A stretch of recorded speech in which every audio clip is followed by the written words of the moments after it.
And we are now recording. I have no idea when these videos will be up, but I do know one thing. I'm not fucking editing them. Have fun, Fafner. Like, 3 years from now, have fun. I mean, I am just keeping just MP3 versions of these as it is, so, Yeah. you know. Yeah. Sometimes things just don't get edited, and that's fine. Yep. The raw footage in lossy audio, not lossless. Alright, I should probably be a little less loud on your side. Oh, okay. I'll turn you down just a little bit, and other people should also talk. Alright, I've turned you down a little bit, Fef. I don't want to turn you down too much because you're perfect on my end, and I've learned that, like, people being loud on the stream does not always translate to people being loud on the raw video for whatever fucking reason. OBS is great. Weird. Mm-hmm. Alice, you're gonna have to say something. Hello. There you go. Hi. Thank you. I bet you were fine. We were fine in the other video that we didn't do mic checks on. Hi, Prel. Alright, I think we're all good. Yeah! Alright. When we last left off, Quinn had completely lost her mind, but missed every fucking roll but one. Probably because she just doesn't know how to control the mech when it's like when it's in NHP mode. Because she normally doesn't activate the NHP all that often, or at least become the NHP instead of actually using the NHP, which is what actually happened. And also it's Cinder, so, you know. And also it's Cinder, and also the dice fucking hate me. So, you know, and I'm not allowed to be cool. I've just learned that my player characters, look, my NPCs, they're allowed to be cool. Hyrule, so cool. My actual player characters, no. No. You're not, no. My actual player characters are not allowed to be cool. What was that, Beth? Quinn's a nerd, pass it on. Yeah, Quinn is a nerd. So, good news and bad news. Last session, we're still continuing on the quote-unquote combat as if it has not ended, starting up in this session, which means I can't just blow my protocol and try that again, and also roll nothing, never roll above a 7. Oh shit, you're right. Combat wasn't over. Yeah. Let me undo that. Shit. Yeah, combat wasn't over, you dork. Probably over for most of you, just gonna throw that out there. Yeah, it's gonna be over for most of you. I think the only people it probably will not be over for is Sylvia and Quinn. It's fine. I didn't heal. I only ended the combat, so I think I'm okay. So wait, no, I did. Shit. yeah, Piss. I end the mission. Oh my god, you dork. Guess you're just gonna have to stay out of combat then, you liar. I know what I need. I know what I had. Nothing was loaded. I mean, there are some icons on the lead way. I did obliterate the boss in one round. You did do that. I killed like 4 times. More. You know, at the beginning of this campaign, Alice was like, more DACA, and then you actually built the more DACA mech. It was no, you. It's just all single shot like hand cannons. This is the revolver ocelot mech. Yes, I'll say it is. I may have a bigger gun, but you have way more guns. Yeah, this pew pew. All right. So, I think we're actually going to just open on the Boundless Council, just going to give you a summary of where they're at. I'm thinking Arena's just, like, in the middle of trying to pull some bullshit by... she always is. Just grilling East and West, the brother of Largo West, about... God, what did she complain about? Because, you know, IPSN is working with Deliverance. Probably the fact that she's probably blaming him for, like, trying to just sell more weapons or whatever, or just, like, sell the war. I want to suspect that there's actually been a couple whistleblowers at this point who have been blowing the whistle on shit that's been going on in Deliverance and in these corporations, and Irina is basically blaming IPSN for their internal whistleblowers blowing the whistle on whatever the shit is going on. Yeah, makes sense. And hey, who has whistleblowers? Perhaps a jealous brother with a dumb... Yep, exactly. And so, you know, Boundless is kind of in the midst of a crisis, but it's fine. It's fine. Over here. over here we left off with Quinn being real mad, but sucking really bad. The dice hating her so much, it's fine. Garth's just like, okay, we really don't have time for this lapdog. Look, if IPSN sent her here, there's a good chance they know things that I would really prefer they not know. So, I'm thinking we need to get a move on. Quinn isn't listening to him. What is the we here with this guy? Yeah, who is the we? There is no we. Quinn can't be covenant with this fucker, so there is no we. Sylvia just kind of like sends a message going like, I have a loose end to tie up. Everyone who else go on ahead. Quinn raises the sword and waits for Cinder to stop being jammed. This ungodly, like undulating, just sinister-looking nightmare sword in the hands of this mech. It's a shame Isadora is elsewhere at the moment. Sylvia's literally just gonna message Quinn and go like, we talked first, and if it doesn't get through to her, I'll get it started. I mean, we do outnumber her like 6-1 right now. No, so Sylvia's specifically going to message you and go like,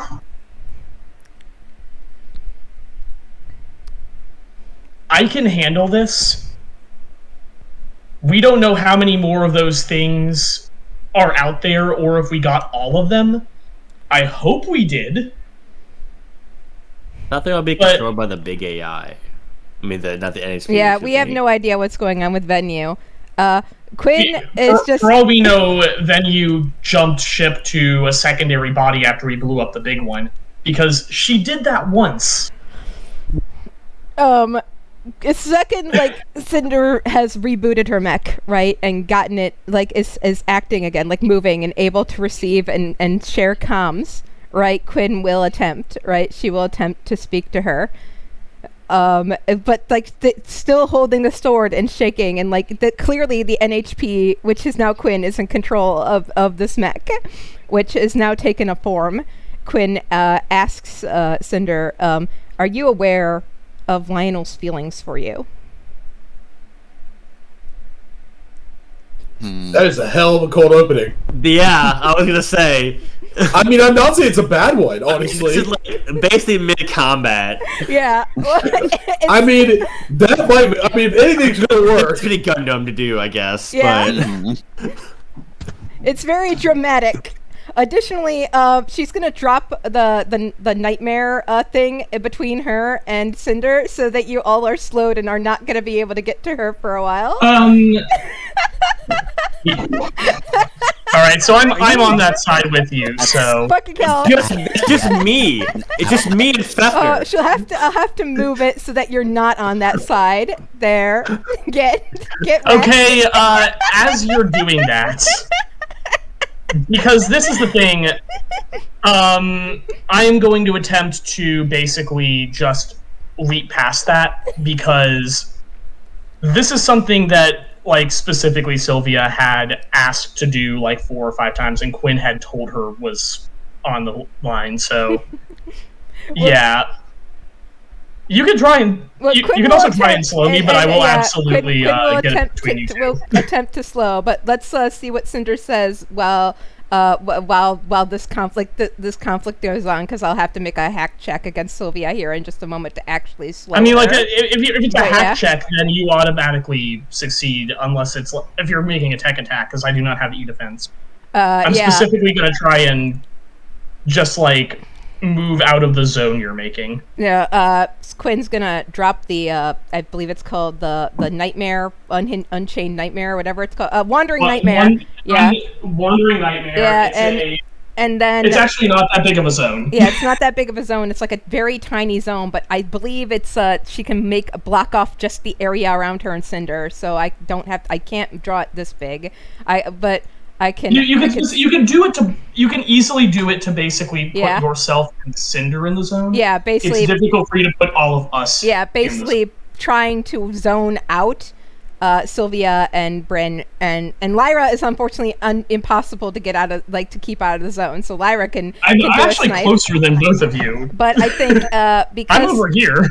Because of that, and the thing that Quinn will actually have to do is probably first puppet system Sylvia to the other side of the map, just moving you at your full movement. There's a lot going on here. But yeah, but we'll wait until Cinder replies before we start inter-party fighting. Yeah, I will. I'm just gonna tell you this, Cheddar. If you do this, Sylvia's going to attack Quinn first. Oh yeah, it's gonna be great. I'm sad about it.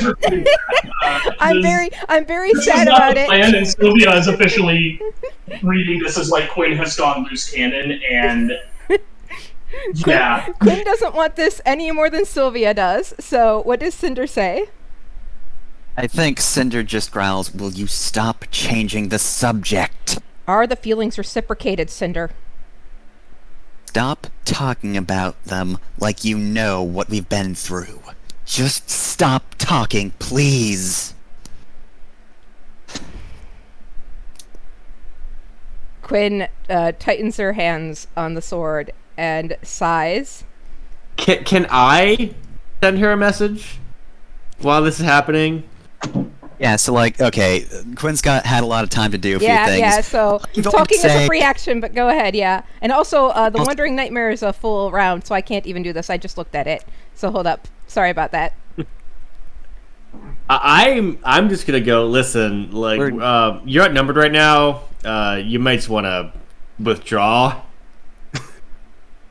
And I just like text her. I'm not like on comm. I'm not. No one else hears this. I'm like, just maybe just cheese it for now. If you don't want to deal with Quinn in her state she's in. Garrett's just like, "Yes, please, run away. We have work to do." He didn't hear that. I You know shut he up. didn't, but, Hey, like- this is not your business, dude. is shouting at Cinder, just in general. Oh my god. I'm gonna jam him if he keeps it up. Please don't go back to them. We can fake your death here. Oh my god. So I'm going to point out A, avalanche is getting closer. Yeah. B, other timers. Yeah, You might Quinn will want even to- point to the avalanche. It will be very convincing. You don't have to go back to them.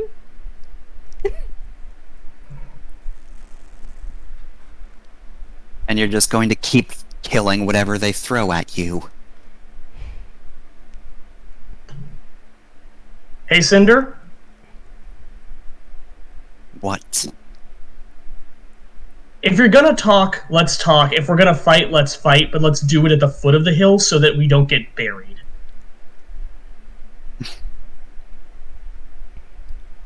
Garrett's just shouting, "Okay, Cinder, come on." Just Right, move. Can you just move the avalanche a little bit Yeah. closer? Just like Yeah, just move the avalanche a little bit closer. There we go. Thank you.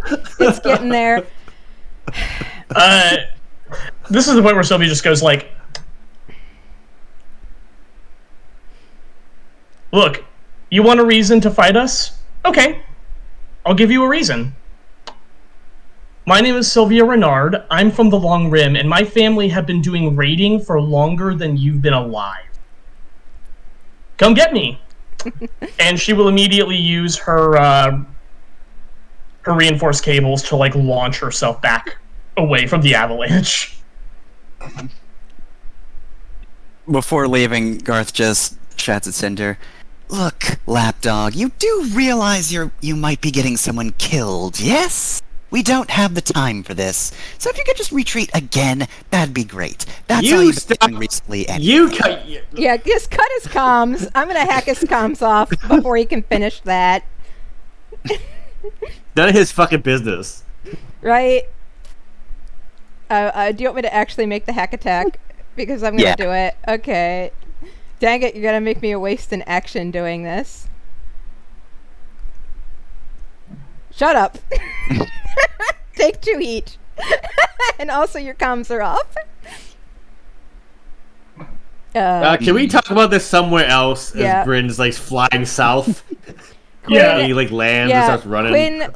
Quinn lowers the sword and says, I want nothing more than to be by the side of the woman I loved and who loved me in return. But if I went back to her, it would be tragic. You could still go back to him. Oh, Bryn feels bad. So does Rasha, who is in the mech. Who is the mech. Yeah, And Quinn just sheaths the sword and walks towards the avalanche and just teleports through it. It's not like a wall, Jenner. It's like a whole the whole mountain's coming down. It's like a whole bullshit, isn't it? So she can't do that kind of dramatic shit. Anything north of that is not. She would I think we all just fall back and let her come to us. Yeah, Quinn just sheathed the sword, and the weird shape that Null took as Quinn releases her hold as the NHP, it disperses and goes back to Null's chosen shape. And Quinn will just go be elsewhere over here. What is this? What is this sentry gun icon on me? What was this for? It was to let you. It was your Mjolnir counter. Oh, that's right. Okay. Yeah. Anyway, Sylvia did just totally admit to being from a pirate family. Yeah. Mm-hmm. To Cinder, and deliberately baiting her to run back with us. Mm-hmm. So, how to do this? I think right here, if you stay with the group, you will not see her pursuing you. Sylvia's going to deliberately She's not going to engage all five of us at once. That's a bad move. Yeah, I'm basically just going to go run. I'm just going to basically message everyone to go run ahead. Quinn's probably not leaving. That means, for one, I promised I'd deal with Cinder, and on top of that, I'm not sure she's entirely okay right now. I'll handle this. Just go. We got this. You know what? Yeah, you do that. Take Alicia die. Quinn is incredibly actually is leaving this. She's trying to get to the Adalith. There's she can't get through to Cinder. And there's a pilot log that she's had with Null and Rasha that I posted in the GM channel that I'll be editing into the videos one day that kind of clarifies why she's just walking away. She tried. An attempt was made. You can't save somebody from themselves. Yeah, Sylvia's going to try to solve this the only way she knows how, by punching someone until they feel better. I'm giving you a single die to handle this yourself. Mm-hmm. Use it as you will. And I'm gonna kind of get moving. Get moving. God, come on. So Sylvia will be doing that. We'll catch up with Isadora and Coriander in a moment because they're taking care of venue. Which Garth will bring up okay, so one of you split off to fight They can't venue. talk. Their comms are still broken. No. No. He can, but I'm like, dude, you are not my boss. Yeah. I know I'm not your boss, but Unless you're paying me as a mercenary, I'm not doing what you're telling me to do. Alright, fine. I'll pay you as a mercenary, but there's a couple things we need to do. First off, I need to go speak with Lionel. We need to finalize this deal. However, like I was saying, somebody might be at risk. Because if Cinder's here, that means IPSN probably knows about this deal. And there is somebody who knows quite a bit about the info I've gathered on them. I would like one of us to make sure she's still breathing. Cinder? No, not Cinder. I don't care about her. Who's she? I'm sorry, I wasn't. Alright, so here, my informant, Trucy Smith, works both as the social media manager and also just all around very helpful journalist. Like I said, has a lot of dirt on IPSN. Hey, you gotta say these things in half-saying words, my dude. Yeah. Bryn doesn't like this guy. Regardless. So yes, I will give you the address. I will give you her address, and I will pay you to check up on her and make sure she does not die. Bryn sends a contract for her to sign. Got one of those on file because this is a generic one. Okay, perfect. Okay, we do that. I All right, so Larry with me. Come on, let's go handle this. all right, so yeah, Lyra and Bryn will be doing that. All right, guess he'll be going down to Lionel to finalize the deal, though. Bryn, you'll eventually need to be there for that. Lionel will tell you that down the line. Hey, we need you and your money group, influence, etc. Okay. All right, where's Quinn going? Is he going, or is she going to help stop the, or gonna go check on, Trucy, or is she going with Garth? Why do I feel like I know the answer here? I mean, I have to think about this. Quinn doesn't trust Garth, so she'll probably be shadowing Garth. She can go invisible and hide and shadow Garth, and just keep an eye on this fucking weasel because she doesn't trust him. She's having conversations with Null this entire time, so she's just trying to keep grips with herself and keep the people she cares about safe. She's upset. All right. She's doing that thing where like she's like don't know, I don't know what she's going through, but I know what I went through, and why are people so dumb? I'm so over it. All right, so in that case, I think we'll quickly cut over to Isadora and what she's doing at the moment. I think I accidentally drew a line. I think we find her just in the middle of the snowfield, and there's just the mostly broken body of Venue. Before I described it as like this kind of TV static tornado of very heavy metal. It was made of Harrison Armory materials, so it was pretty dense, but most of that is gone. The statics died down, and let's see, 26, 13, not bad. I think this is just going to be just a hack slash stab, like literally hack and slash. Venue's been beaten down, and also a 13 passes anyway, but Venue's beaten down enough that this shouldn't be too difficult for Isadora, so yeah. Yeah, so Isadora just, like, does some stuff on the computer, hacking, tilde, and then just brings out her sword and just slashes through the metals, and Venue just kind of fizzles out. And without another word, I think she just nods to Coriander, and they get a move on. Mm-hmm. So, everything else is going to take some travel time, so I guess we will stay here, on planet.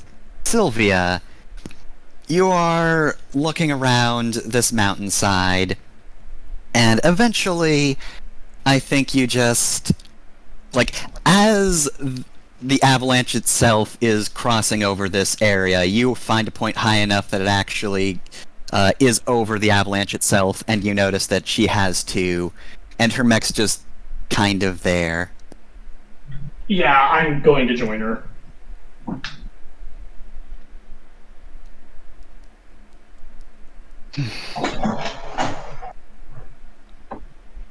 Just you? Just me.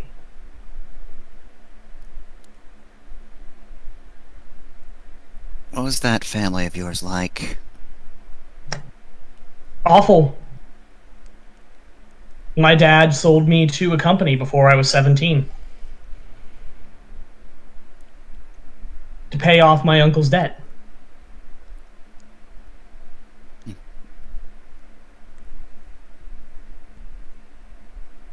Man.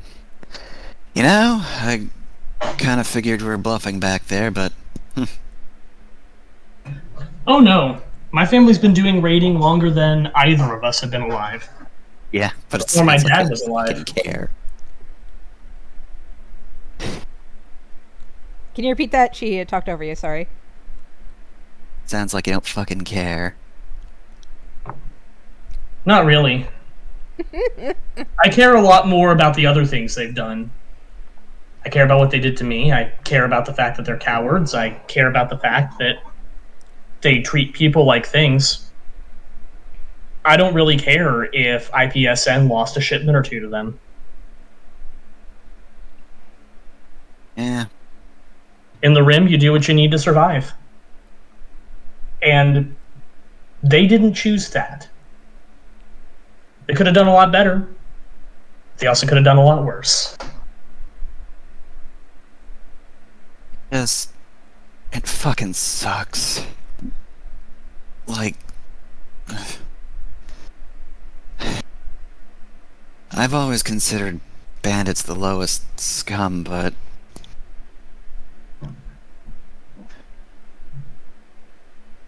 Would they even be fucking bothering if they had things better in the first place? Some of them, yeah. All of them, no.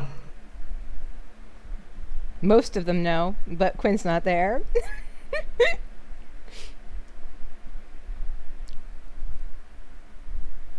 My uncle probably would have been scum no matter what, but he would have been a very different kind of scum.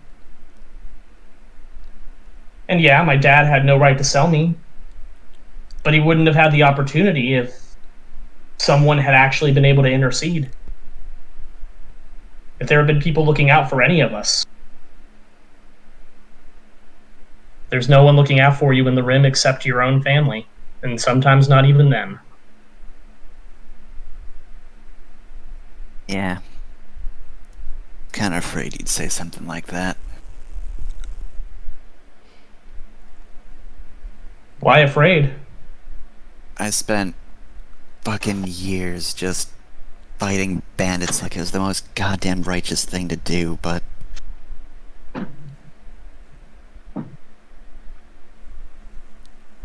You're not always villains.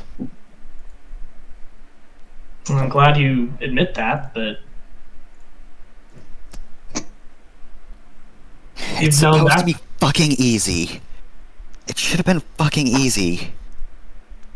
It always sounded easy. The albatrosses, they go around helping people, right? A Like- cab, Albatrosses do. You're trunk security. a cab includes Cinder. I'm teasing. Trunk security is about making sure people's stuff doesn't get broken. Albatrosses aren't IPSN, they're just a legend. And they don't Yeah. make it all the time. A legend I could never fucking be. Why not? I just wanted to help people like they do, but... Largo's right about one thing. You have to give up so much to be an albatross, and... I couldn't. I couldn't go out there and I couldn't leave everything behind. But I thought maybe I could just do everything right here, you know? Now we're in the middle of this shit. And I fucking know IPSN is cozying up to Deliverance, and they should be the easy villains, but I've met people on their side. A lot of them are still just the people they took in after slaughtering their people in their homes. This could all be over so fucking quickly if it were just easy.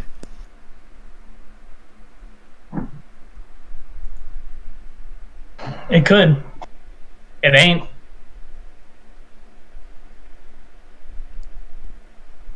Fucking hate this. If I just left now, You know, a lot of them would just die, but what am I doing here? I'm just going back and forth chasing you. Because if I actually help out IPSN, then I fucking kill more innocents. That's true. I don't like it any more than you do. This mech's GMS, but half of the equipment on here I bought from your company. Also, you had sex with her wife. Quinn's not there.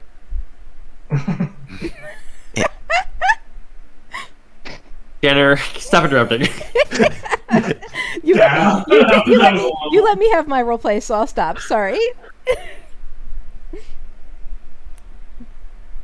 It just...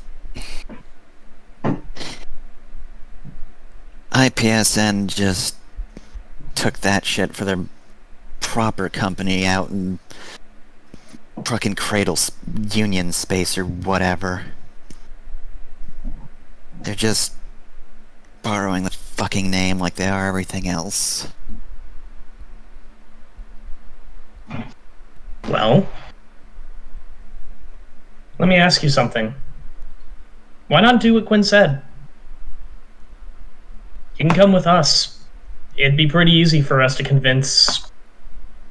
I mean, literally, you're staying behind on a planet with me, and there was a warrant out at one point for murder, which I did do.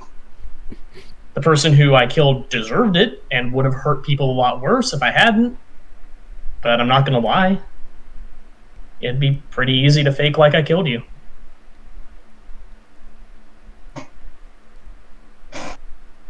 I don't know.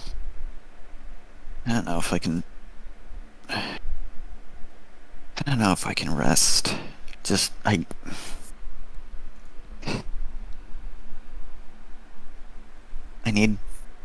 need to help the people who won't have help. You know? But...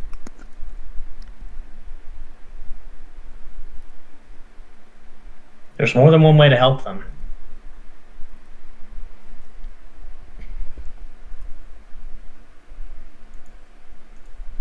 Look. Garth's already drawing a bit of aggro to your group. I can't defect now, but I think, her mech stands up and the cockpit opens and she kind of just jumps down a bit and starts working on her mech a bit. Sylvia will also dismount and kind of walk over and kind of go like, need a hand? She will also like hold up one of her tertiary arms. I forget, did Sylvia get damaged in the last fight? Sylvia's mech took HP damage, but no structure. Yeah, you got a few scuffs yourself.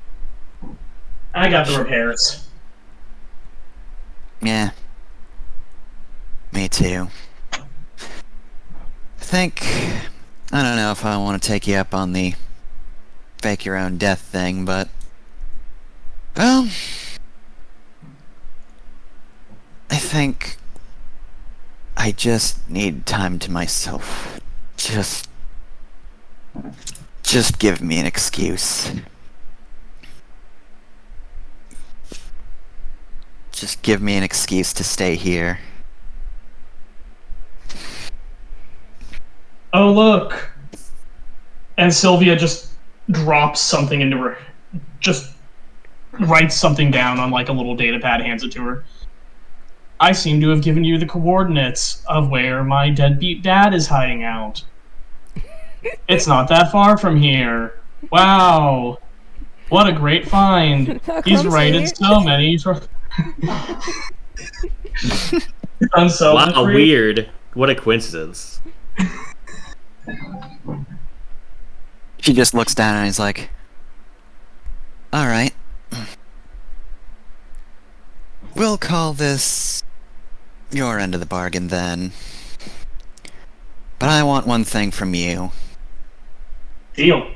What is it? Once this fucking storm passes, I need to fucking feel like myself again. Just fucking fight me. At least I'll feel something. I thought you'd never ask. All right, so you've given her a moment to repair, so I'll also give you a moment to repair. But also, we're going to cut to the rest of the group. I'm going to say for now I'll just go for Garth and Lionel. Yeah, Garth goes over to where Lionel is. I might do this as a pilot log and just summarize it here. But basically, yeah, they just go through the deal. I think Lionel and Garth both agree to wait for Bryn to sort of finalize a few things, because they're just going to be changing hands with SSC, as it were. And I think I'll also mention that Garth's just like, I can see why you sent them. They certainly know how to keep their finger on the trigger, don't they? And Lionel's just like, I don't know what you're talking about. Garth's just like, send someone in to start with peace, and then, if they don't fall in line, shoot them. Admit you have good help. Or something of that nature. Again, that's gonna be pilot logged, but I did not make a map for Trucy's apartment, so we'll just fucking here's some space for a bit. Oh man, I Theater love of the space. mind. She lives in space. She's in space. So yeah, the address that Garth gave you is actually on Steelwing, so it is pretty close to base. I think just for the sake of having all our ducks in a row, you probably took the Adolith, but left the Alicelyn behind because there were fewer people back on the planets, and have smaller mechs, so it's easy enough for them to just load on that and return when, they're ready. Yeah, the Null only takes up as much, is a half-size mech who takes up as much space as she wants to, so, yeah. And yeah, you're shadowing Garth anyway. Yeah, she's shadowing Garth anyway. Yeah, have fun, you two! Have fun storming the castle! So, Bryn and Lyra, you get to the apartment, and you knock on the door, and Trucy answers. She's okay. She's like, you're the Hex Girls, yes? What do I have the pleasure of having you stop by? Well, I was not muted. Okay. So your boss had us come to check on you because IPN probably knows some things that you know, and they know you know them. So Piss. you Okay, should probably just come with us, or is someone who can take you? I mean, this is my house. I don't really want to endanger my parents, so, yeah, I guess I'll stay with you guys then. I was kind of hoping she had somewhere to go. Shit. Ew, no. All right. Well, pack your things. And Bryn just walks outside and just looks around. Yes, I'm going to have you, do some kind of look-around roll. Let me go to my, hold on, I need tactical mode. Okay. CountCon. No, that's not what I want to click on. Here we go. Well, I mean, I do have... Hold on, yeah, profile, here we go. I do have a read situation, so let's use that. Sounds perfect. And I'll even say if you need it, you can have a, advantage, because, you're scoping out for enemies. This is the kind of thing you should be looking out for as a leader. 27. Nice. 27. That is an extremely good roll. You notice that there is indeed a sniper line. That was such a good roll. They don't notice you. It's aimed at Trucy's apartments. Oh no. I'm just gonna radio Lyra and say, hey, can you go check out these coordinates, please? May have a sniper looking at where I am right now. You want to surreptitiously offer her, a drink and like move in front of her or something. Well, she's inside right now. Yeah, So She's still in the lobby. Bryn, I imagine, came out first to just look at things and Yeah. found it. Yep. I know what I sniped for a long time. I know exactly what to look for. I mean, I think Lyra, see, they're not spec'd for melee fight. So this is a perfect situation for Lyra to take care of this. Yeah, how do you want to take care of this, Lyra? Am I spec for a melee fight? I mean, you're spec for whatever you want to. If you want to try to 360 no-scope the sniper, that might not be the best idea without a sniper rifle, but fucking do what you want. You are given the location, approach how you would like.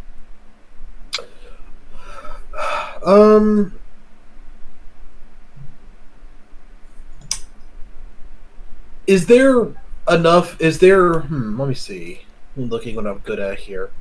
I will say, if you try to take care of the situation from here, you can just roll. If you try to get close to their location, you'll probably need to give me some sort of speed or stealth roll to get in close to them to make sure they don't flee. That's the other thing. Like, if you get a middling result with trying to attack them from here, I'm going to rule that you'll scare them off, but not necessarily injure them. So again, approach how you want. How far? I don't know sniper rifle distances. I mean, is it like pretty far away? 20. It's the sniper class is a 20, I believe.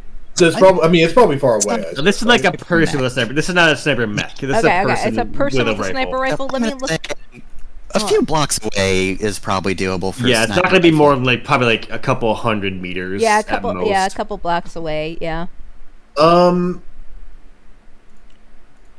I think that she is going to hit herself with a juice stem so that she can sprint, basically hustle, the entire way there, and attempt to stick her SM.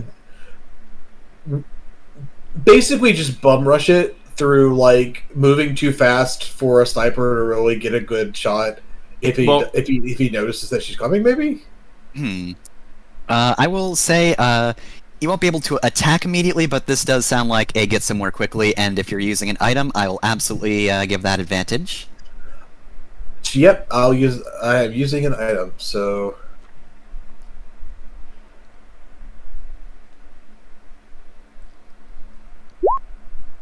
Pen is middle, so That's no success. It's just yeah, not. Would using that that D6 of accuracy affect that at all? I think everything 1019 is like the 20, but, same. I would still just throw in that D6 because why not? I want to see how successful this is. 11. Okay, So 11. you'll definitely get there. So you're basically just beelining for this building, right? Or are you taking some like back way? I think she's weaving through. She's kind of weaving through a back way, the back ways. I mean, they're not looking for you, so Yeah. No, you know what? They're not looking for me. You're right. She's gonna barrel through, just 100% running. And if they think about it, they might realize that she's going for them. But she also could just be running somewhere. So since that's an 11, that's a success. But I do think they notice you, and that like they're just waiting here for a shot. But like oddly enough, Juicy's just not been around in the room, and yeah, maybe she's in one of the other rooms, but it's still getting kind of suspicious. And then they see a figure just moving at blinding speeds, and it's not until you just kind of disappear right under their peripheral that they're like, I'll piss. So you get to the building. They cannot escape the building out the front immediately. I'm going to say they're trying to hide at this point because they're kind of certain that somebody's coming after them now. Does that building look like a house? Oh, is that? Does that building look like a house? The building that they're in? It's I think it's another. Would be a very open building that they could kind of just flip into. It's probably some kind of like office. It might be better if I ask, does it look like people live there? I'm going to say. I'm going to say no. I think I have this frag is a grenades. relatively vacated building. I have frag grenades. This was actually my original plan. I'm going to do the literal run and frag. Just heave one in the window. Literally that that one. Out of. Yeah, literally that one guy on D-Day. That's how you take a building. Alright, so yeah, guessing you're doing a blow something up, right? Yes. Alright. Could I do this as an assault? Okay, that's fine. Yeah, I'm not really kill gonna. someone. You're not Yeah, trying that's to not blow like up. controlled demolitions. I'm really just chunking it. I might as well be throwing a rock. Yeah, it makes sense. Blow stuff up is not quite as chaotic as... Yeah, that's the one I have for like destroying things that need to be destroyed forever. Alright, so yeah, give me an assault, and again, you're using an item. Oof. Wait. So give me an advantage, because you're using an item. You still succeed. You succeed! Okay, Yes! just barely. Oh gosh. Oh god. Lyra. I was like a 1. What is it like, bounce? Lyra. I mean, it is a grenade. They do that. There are no crit fails in this game. Ooh-wee. That is not great, but okay, I'm okay with it. Alright, so yeah, you lob it in, Since that was just a 10, it's a little bit sloppy, I think you succeed in, like, blowing up the room and kind of, like, you're moving fast. You throw this grenade up, like, right as this guy thinks I should leave, and it kind of just knocks him over, just as he's trying to go. I have I have a complication we could add here. Alright. Since this probably like some sort of like unoccupied office building or something, it probably sets off both like the sprinklers and like a like security alarm in this building because you just heave the grenade into it like it's a building. Absolutely. Or is this some casual terrorism happening here? I mean, it is now. Everyone's Just like, engaging Quinn, instant you light." do so many war crimes. What is... Look at all of you freaking pots calling the kettle black. This is not a war crime. He's attacking an enemy soldier who is himself doing a war crime. If this was a place that looked vaguely like someone could be living in there, then no, I would not do this. Okay, valid. I just wanted to tease. Go on. Yeah, the sniper purposefully This is chose pretty reckless, though. a good spot that, you know, they wouldn't really be noticed in, but yeah, very reckless. And again, known criminal Lyra, who has had crime sprees with the also nefarious Coriander on this very planet, in this very city, is just throwing a grenade in. And now the cops are alerted. Yeah, so I think, I think at this point, this building probably has, like, some kind of... I'm trying to think, would it make more sense for it to have a lockdown, or an easier way to get the fuck out? Probably an easier way to get the fuck out. Because this is an explosion, not a theft, so I think, like, some more convenient escapes open up, but again... This dude got knocked the fuck over, so he isn't necessarily going to be able to make a clean getaway. So, these alarms are going off, he'll be trying to sneak out somewhere. Lyra made it over to the building pretty quickly, but Bryn, if you have anything to add somehow... Yeah, Bryn's just like looking in that direction, and he's just got face palming a little bit. Bewildered. Like, well, she could have just like walked around the block, and you never would have known. Bryn's gonna stay here and protect the lady. Yeah, that makes sense. I'm sure Lyra has it handled. If she doesn't, she's gotten in trouble out here before. She's fine. Yeah, she's good at crimes. She's crimes girl. So, you're gonna stay here then, right? Yes, I'm going to wait until the lady comes out. Now that I know she's not gonna get sniped, and then lead her to safety. Okay, so give me some kind of roll for that. What skills would you like to do to be probably discreet? That's great. Well, I do have act unseen unheard. I'll do Okay, that. that makes sense. Bryn took that to avoid Quinn. Now it's become so useful. Oh no. Oh no. Ooh, Oh no. You are absolutely approached. You try to act discreet, but you shuffle a bit too much, and there are some people who, look up from their newspapers, see Trucy, put the papers down, and just start trailing you. Oh no. If only Quinn was there to kill these people. I mean, distract these people. What's the infrastructure on this planet? Is there public transportation? Is it like a subway? Is there Yes, Steelwing is one of the more advanced cities. Okay. I will lead her down into the subway and try to lose them by getting on a train, and then getting off a different door after they go in. All right. So, I guess that's just the same roll then, huh? Just Yeah, try to be it discreet. is. As you are now officially being. Oh goddamn! Okay. Roll, Shit. literally the same What roll. the hell, Jeff? All right, so we'll probably cut over to Lyra, but you try to, duck and weave through the subway. As you get on, they get on as well. We're about to have a really cool subway fight. And then I think it leaves before I can get back off. Is what happens. Eat fresh. Yep. All right, so I guess while we do that, we'll cut back over to. We'll go for round 1 with.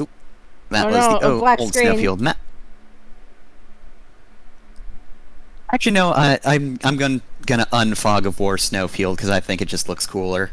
This was where you were going to go if you got run over by the avalanche. I'm excited. So, I Nice. mean, Yeah. Oh, hell yeah. Yeah, fight in the wasteland. Yeah, fight in the wastes. Let's go. Movement doesn't super matter much here, but it's a good backdrop because you're just going to be attacking each other. Never mind. You already got me. Yeah, you're Delete me. fully healed, Yeah. so it makes sense. Yeah, you would be. You would. Yeah, You would be I more. think she would probably have lost the lock on by this point as well. So Yeah. let me remove that. You got that one leadership die. I'm gonna put in your pot. This is a really cool map, by the way. Yeah. All right, so I guess we'll just start with player turn then. Sylvia's just gonna send comms across and go like, "You ready?" Yep. Yeah. To Cinder. Yeah. Just cracks her next knuckles and goes like, "Okay. Fair warning. Whoever wins, this is gonna hurt." Wouldn't have it any other way.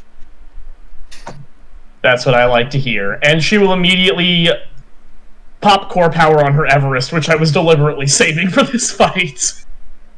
Oh, you're fucking around. Yep. And slam the Berserk button.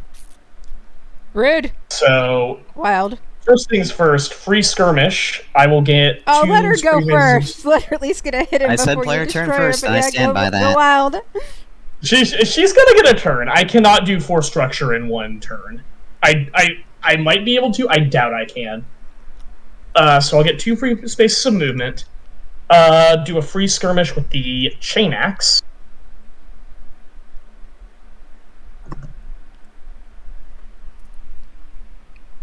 So 11 probably misses. Yep. So I'll follow that with a barrage. So we'll do the next one with the Tiger Hunter Sheath. Does a 17 hit? Yes. So she'll take 3 kinetic. I'm going to invoke Titanomachy Mesh, so I'm going to attempt a grapple. All right.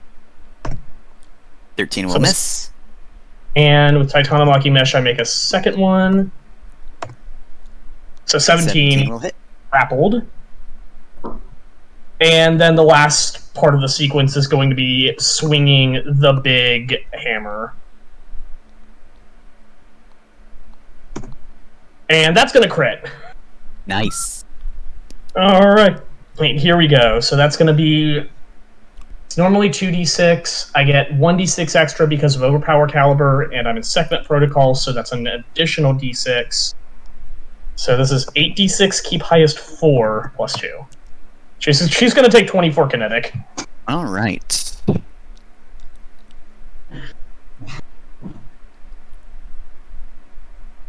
And since I crit for the first time with... Yep, so... Yep, no, none of my Executioner talents are actually super relevant at this point, so I'll leave that there. Sylvia ends her turn having just, gone in for the smash. All right. So with that, let's see. So total strength suite 3 is a full action, but it seems like I just get to auto end a grapple. Yeah, you get to auto end a grapple, and you could also just throw a piece of the mountain into her face, which I strongly recommend. So this will be a full action, but she ends the grapple and then pushes the other character 5 spaces in any direction and knocks them prone. Yeah. So when you do that, I'm actually going to invoke something I picked up. Spaceborne 2, Sea Legs. Once around, when I'm involuntarily moved by another character's action or by failing a save, I can choose the direction I move. So, All right. I am going to move this direction. Okay. 3, 5. Bramp. All right. Let's see. Prone. I suppose. Okay. So. Always end free space. Okay. So there are no other characters here for this to matter, so I don't need to take into account you passing through anybody. And since you chose your direction, that was a good idea because you did not collide with a piece of terrain. Yep. So let's see. Let me first... How do I activate this on CompCon? Well, whatever, I know my turn. So, she did not overcharge last time, so she is going to overcharge now. And then, let's see... What do I want to do? Oh, before I do anything... Oh, she should also probably pop Record Power. Is that... That's protocol on this, so Yeah. I will say... Is it fair to say I had? Yeah, it's fair to say that because it doesn't affect any of her actions she just took. Alright, so... She activates that. That one is, for the rest of the scene, Skirmisher allows you to move 4 spaces at a time instead of 1 space. Alright. So I'm going to say... not much she can do since that was a full action she did before, but just go in and use one of her weapons. I'm going to say... Alright, hey, catalytic camera is loading anyway, so she's going to use that. She's going to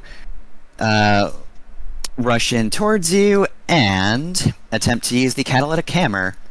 That's loading, but it doesn't have... Oh, Partisan, gain +1 accuracy on the first melee attack you make with a main melee weapon. This activates Blade Master.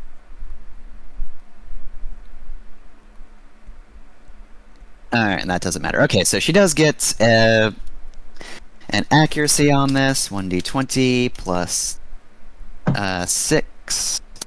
And then plus 1d6. So that's 21 will hit. That'll hit, yeah. Alright, so catalytic hammer is 1d3 plus 5, so let's roll 2d3, take higher. 2d3. Kingdom Hearts 1. So that'll be 2 plus 2 plus 5 damage, so 7 damage, and that's a crit, so your target must succeed on a hull save or become stunned until the end of their next turn. Yeah, so... I gave that thing to an NPC once. It was good. I that passed. He will succeed, though. Damn. Oh, good. You didn't need it. Alright, so you don't get stunned. stunned. Do I have any other... I don't think I have any other crit effect. Alright, but that being said, I get 1 Blade Master die, and let's see, I can immediately spend that to grapple or ram, right? Yep.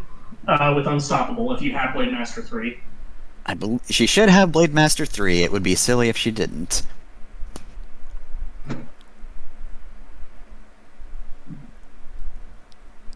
Alright. Oh, hey, and I have to remember that Storm of Violence exists. That being said, though, much as I want to Storm of Violence, I think... No, actually, there's no reason she can't ram you, right? No So, reason she can't. Yeah. 1d20, that's just a +6, right? Just grit. Yeah. Probably. So, 15. Does 15 hit you? Just below my evasion. Womp womp.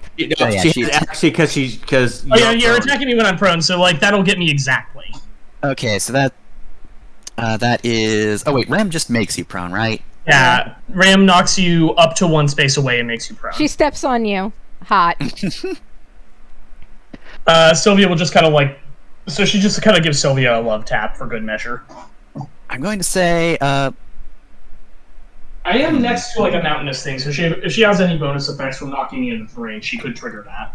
I don't think she does. Alright, so yeah, with that then, she's also going to use Skirmisher, and because of her core, she can just move 4 spaces, so she's going to back off. 1, 2, 3, 4.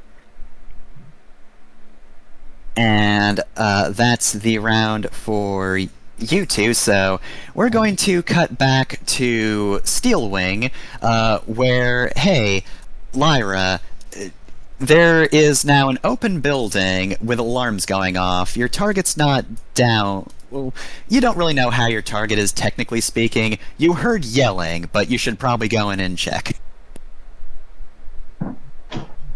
I am going to go in and check, because one of the other things that happens when you take that specific stim is that you get really aggressive, and I am feeling like a bloodhound. Chase, chase, chase. Yeah,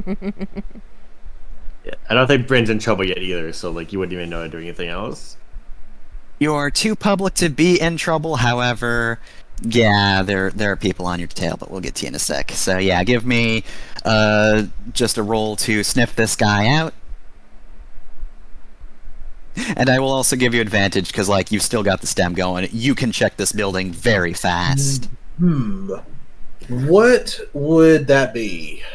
What do you have? Read a situation I have. Read a situation to make sense, I think. He is hostile, so like I am sort of reading where I would hide if I were. Yeah, you're just trying to figure out what this guy's trying to do. 8. No. I did say you get advantage, though, so roll that. Yeah, as long as you got a 2 up, you still get a success. Nope. Oh my god. I am a battle stims. I am not very bright. This is the session of 8s. It's just been is, Jeff yeah. It has rolled been 8. uncanny. Yeah. Yeah, let's roll ahead. A 4 plus 4. Yep, that's This is starting literally to the sound- same that as looks Bryn. What the familiar. fuck? It is uncanny. We can't even blame this on the supernatural pressure of future Quinn, because she's not here right now. We have no idea where these 8s are coming from.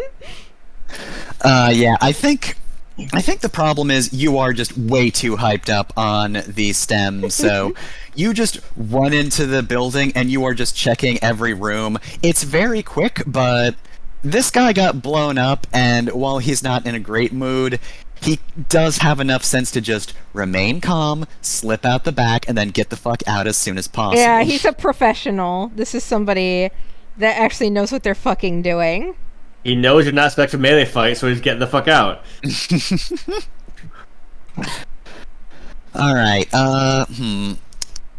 I'll give you another chance to just see if you can notice this guy on his way out, but he is starting to get away. Maybe Coriander can show up and just ice this guy. I think we're on an entirely different planet right now. Yeah. Darn. Alright. Well, I guess the question is, do you kind of just get the sense that he's slipping out the back, or are you just going to say Lyra's just gonna scope out this building until she just doesn't find anything and he gets away? Because, like, you have technically removed the danger. Like, this guy's not going to be sniping. So, She would honestly, Sniper, no honestly, she'd sniping. probably just tear that building apart looking for him. alright, you'll remain in the building, so we'll get to the problems with that in a hot minute, but first... Hey, Yeah. Bryn, you are in an uncomfortable subway ride because the guys that you are positive are trailing you are just in the car, and they are just watching your every move. Anyone else in here? Just us? There are plenty of other people. They have not made a move yet because it is a relatively crowded subway. Okay, I have an idea. Since it is a subway, it's gonna go to several stops. Bryn wants to ride to the stop where he knows where all like the military dudes and like the mercenaries and shit hang out, and go to and just like in that area, because that's his people, for better or worse. And Alright. and then he's going to very quickly look for a crowded place that has all the people that don't like the corpse, and go there. And I apologize profusely to this lady the whole time. Like, listen, sorry, just keep following me, whipping tailed. I know. Don't worry, I got you. All right, so give me that roll to scope out some mercs. I will do read the situation. Can I say again, actually, because I'm familiar with this area. We've been here a lot. Yeah, this is the planet like right beside. This your is where we go to satellite. drink and like hang out and like shop. Like we have to buy food and stuff. So like, That is oh, fair. there we 24. go. Thank God. That works to hell and back. I lead them to the place. I lead the place that they're very not welcome. Is what I do. I do not get to do the mobster voice today because you beeline to a very known spot. There are mercs everywhere. They greet you warmly, even though you're working out with known criminal Lyra and Coriander.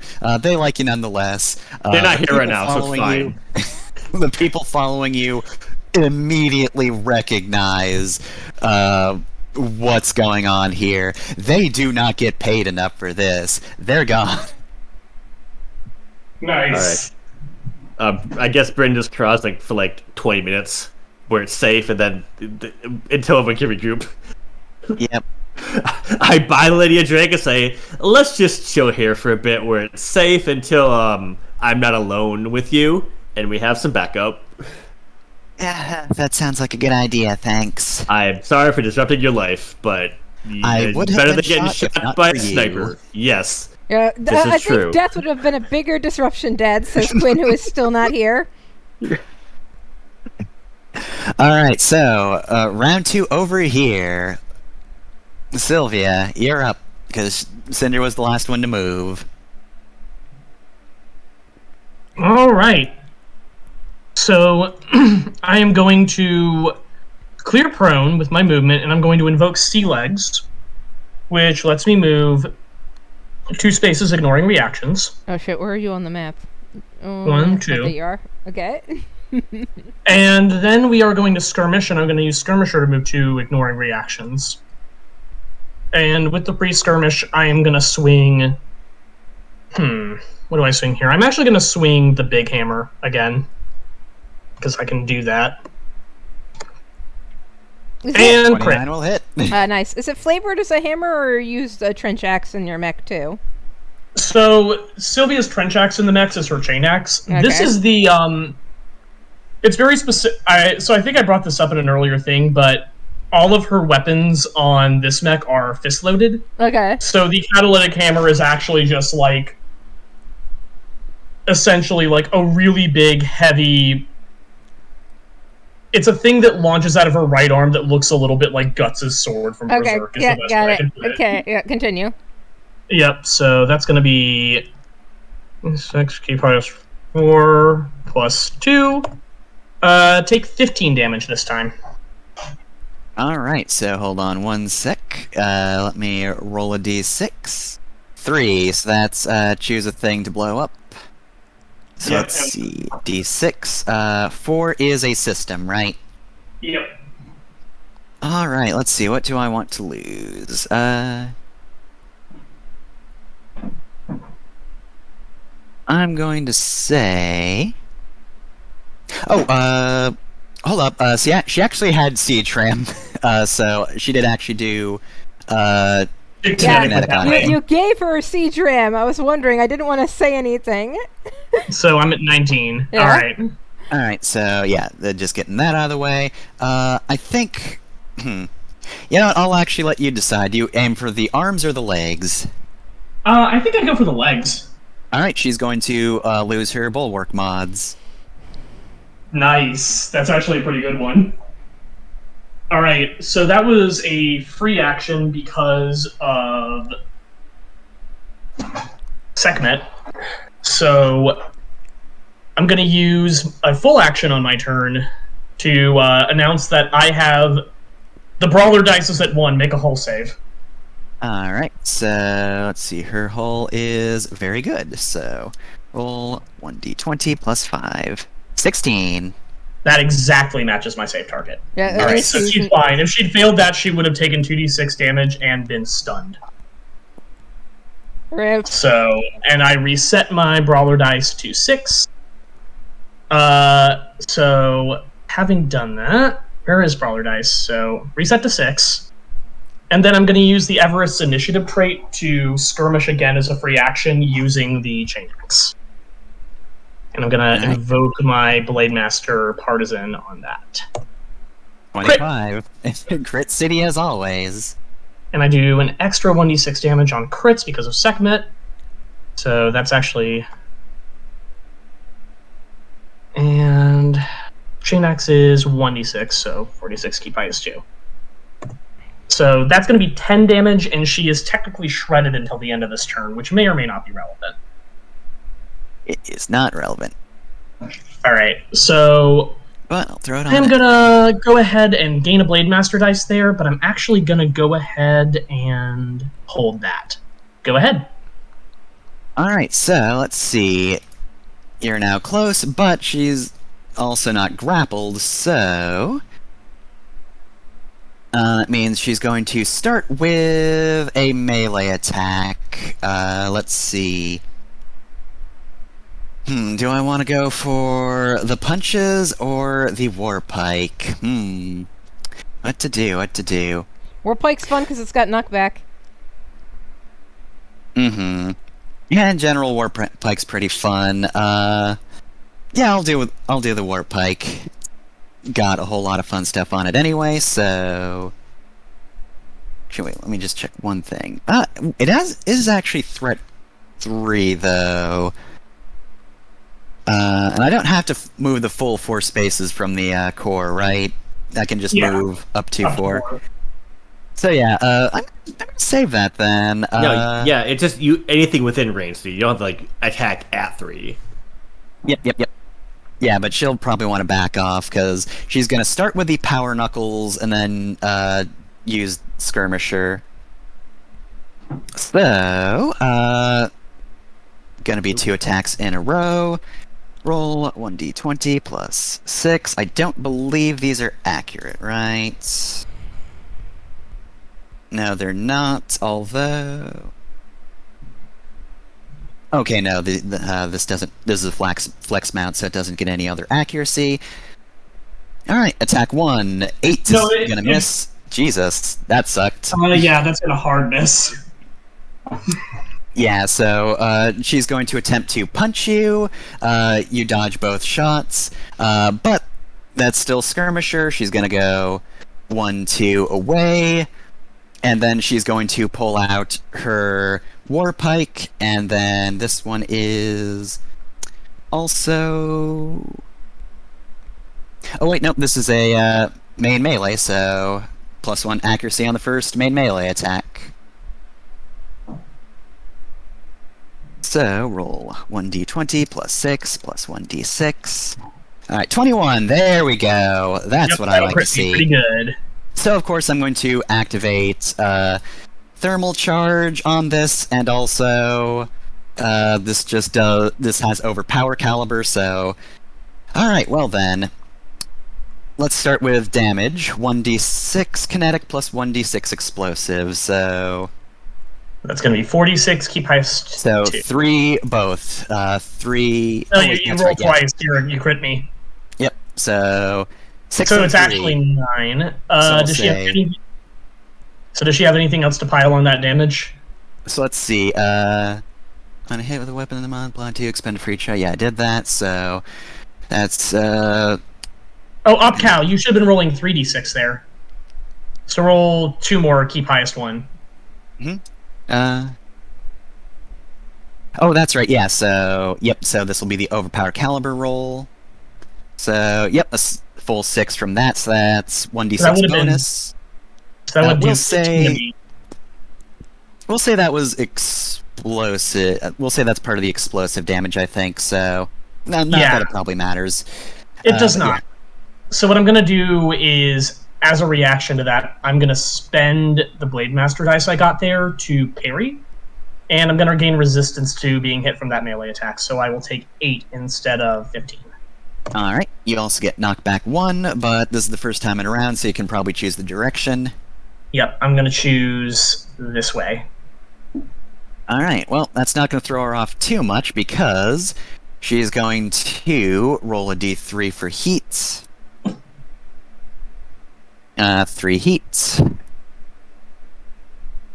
Oh, she's in danger zone. I don't think I gave her anything special for that, though. Oh wait, I wanted to give her a custom thing, but I have not come up with a custom thing. And I don't think the thing I wanted to give her was really quite for her anyway. It was danger zone related, but you could ignore that because I've not gone through with it. This is her core. So she's going to get another action, which of course she's going to now use. We'll say the hand cannon is still in range, so she just thrusts the spear at you. It explodes. It knocks you away, but you know you kind of do a cool roll because you've got sea legs. And How many times she's can then you just- use sea legs during a scene? As many times as I want. I can do it once a round. Okay, Yeah. nice. And these Yeah. are quick rounds. So anyway, yeah, and then she's just going to, after doing that, take her other mech's arm out and just point a hand cannon at you. So... Also loading. Yep, this is also loading. 1d20 plus 6. This is not oh wait, no, this is accurate, because... You've got Storm of Violence active, so you're going to get the accuracy on this shot. Yep. But that's about it. So... Plus 1d6. 29 will hit. Dang, that's a nat 20. Yep, that's going to crit me. Does she have brutal? Just do max Nope. damage. Da. So that's going to be 1d6 kinetic. 3 damage. Roll twice, take highest. Oh, that's right, yeah. I keep forgetting. Yeah. Yeah, crits do that. yep, 3 so it's damage. going to be just 3, so I will go to 8. So she's pretty close to structuring me, but because I spent that Blade Master dice, I'm fine for now. She also has one of those at the moment. Yes. She's back up to 1, and she didn't use it. Yeah, But She's I... going to do the same damn thing that I did. Yeah. Yeah, so probably worth noting that. Alright, well then. Alright, so I think that'll be it for this round, because she literally can't do anything else. So we're going to cut back to Lyra. Hey Lyra, you are still in a building, and the alarms are going off, and you haven't found your guy. There's nobody with a sniper rifle here, but now you hear the sound of alarms. Oh no. Which are, or like, sirens rather. You hear the second set of alarms. The boredom alarms. The other alarms are just bored, but yeah. You know that the authorities have arrived. I'm going to find a door and or window, and I'm going to attempt to jump out of it. Alright, you of course still get advantage, because you still got stems. You're still moving very fast. All hopped up. Right, so that would probably be get somewhere quickly, I assume. Yep.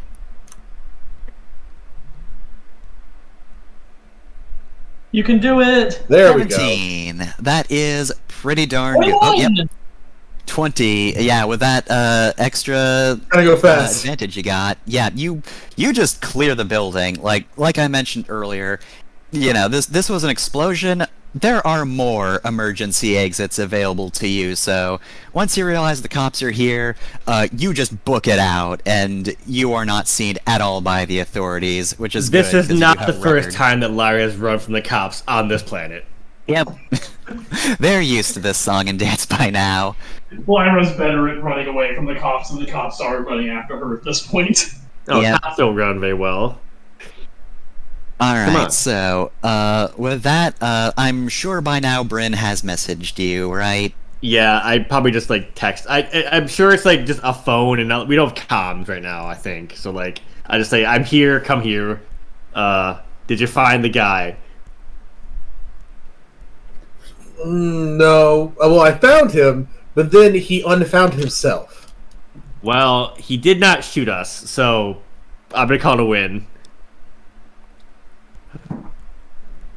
All right, so I'm not gonna make you roll to get to where Bryn is, Lyra, because you are very fast. So you meet up, and you head on down.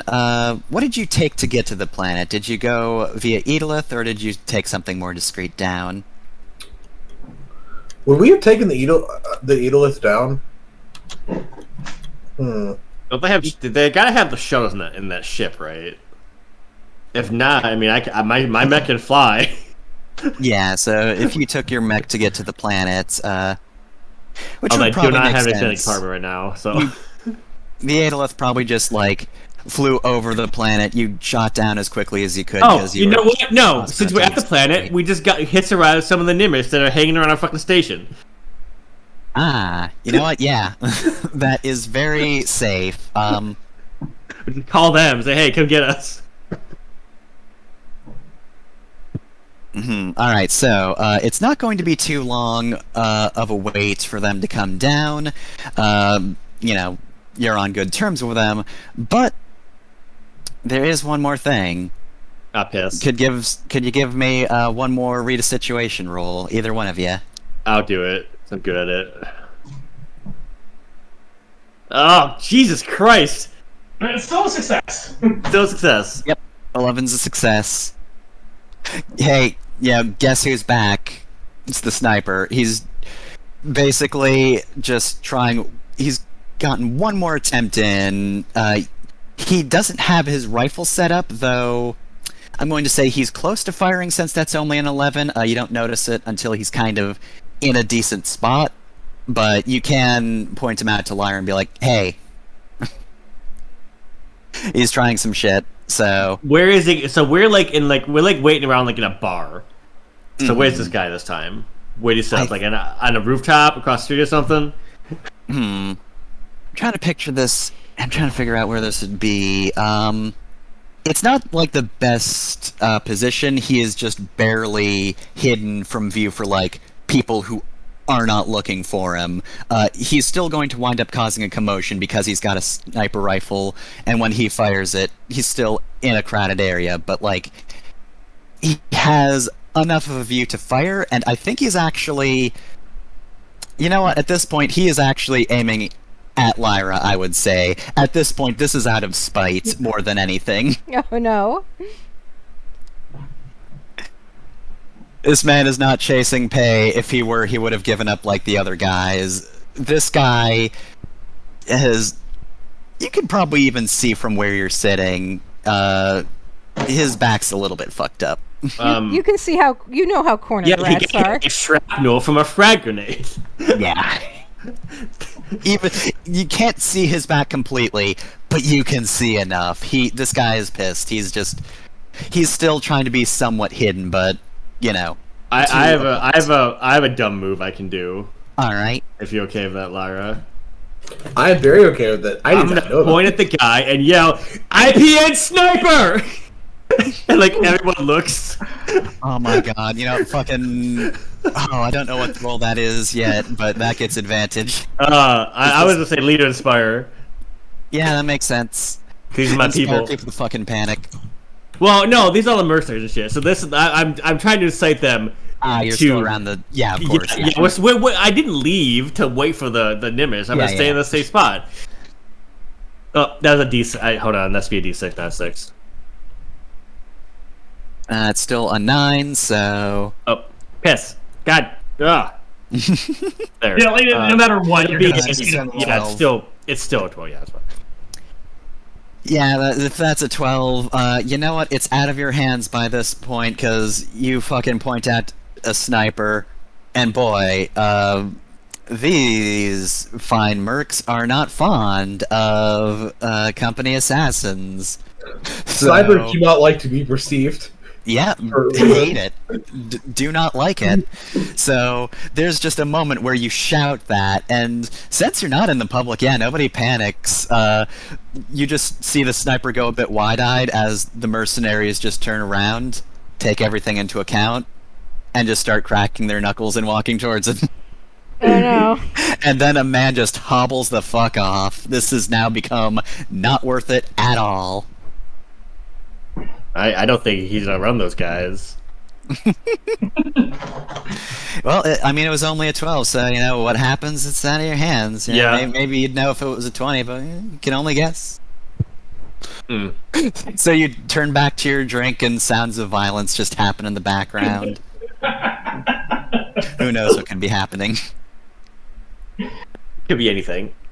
Speaking of sounds of violence, Snowfield, we're back at it. Hey, All right. Sylvia, we're back what at the do? snowfield again. Alright, free skirmish from Sekhmet. I'm gonna make my free 2 movement, and first thing that's gonna come is gonna be the chain axe.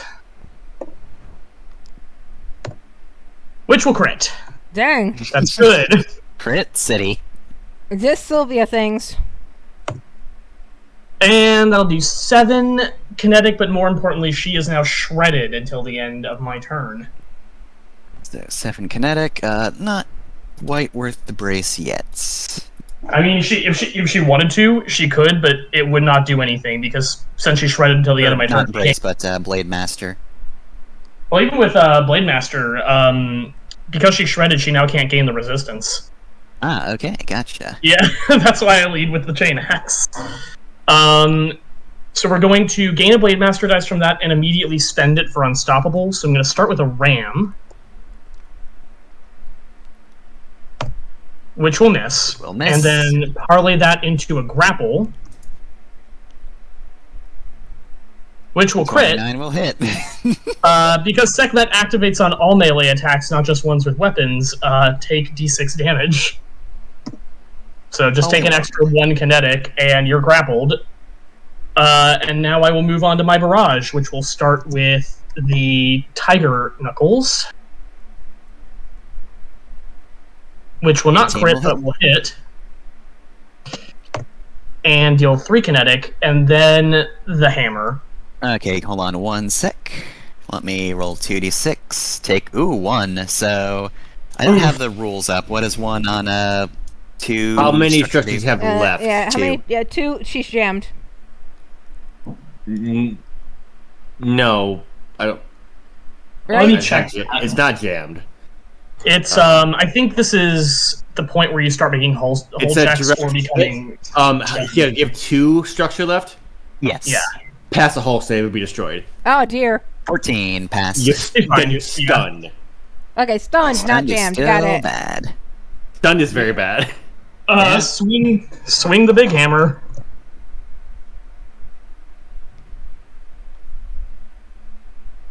To be fair, though, you basically have this in the bag, though, at this point, because stunned mechs have a max of 5 evasion, so Yeah, 12 so will that'll hit. So that's just going to be 3d6. Keep high 3d6 plus 2. So just 11. Okay. And that'll be Sylvia's entire turn, so I'm assuming she's going to use her turn to recover from stunned. Yep. So, I think at the moment all I can really do is just, All she can do is dismount or eject. And she can do pilot actions. She can't do mech actions.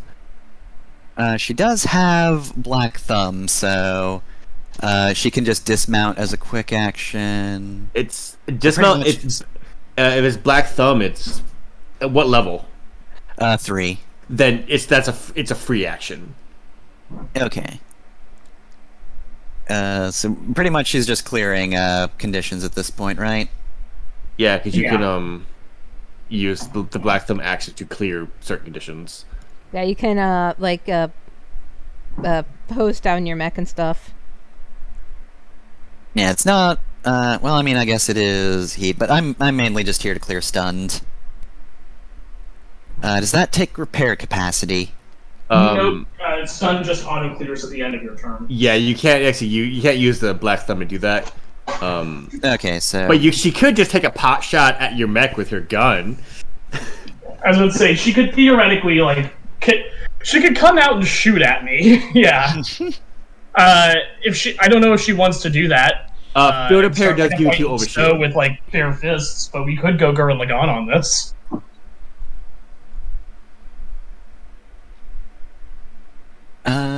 I mean, if Yeah, you she remember, could just there was that pop time. out, take a shot, and come back in. Yeah. She'll do it playfully, but like, that is a thing she can do. I will probably High do the that. skill weapon. You do like 1 damage at most. If only she had the warp cannon. It's designed to shoot mechs.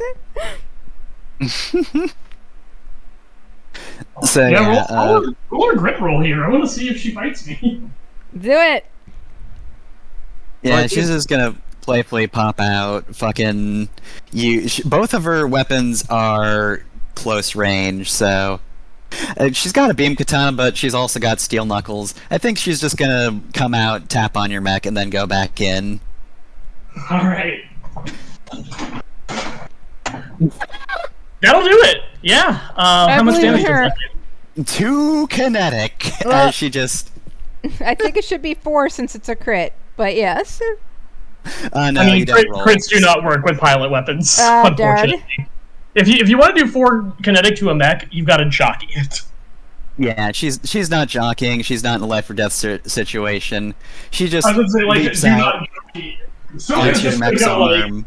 She's got Sylvia's the gonna perfect just, shield.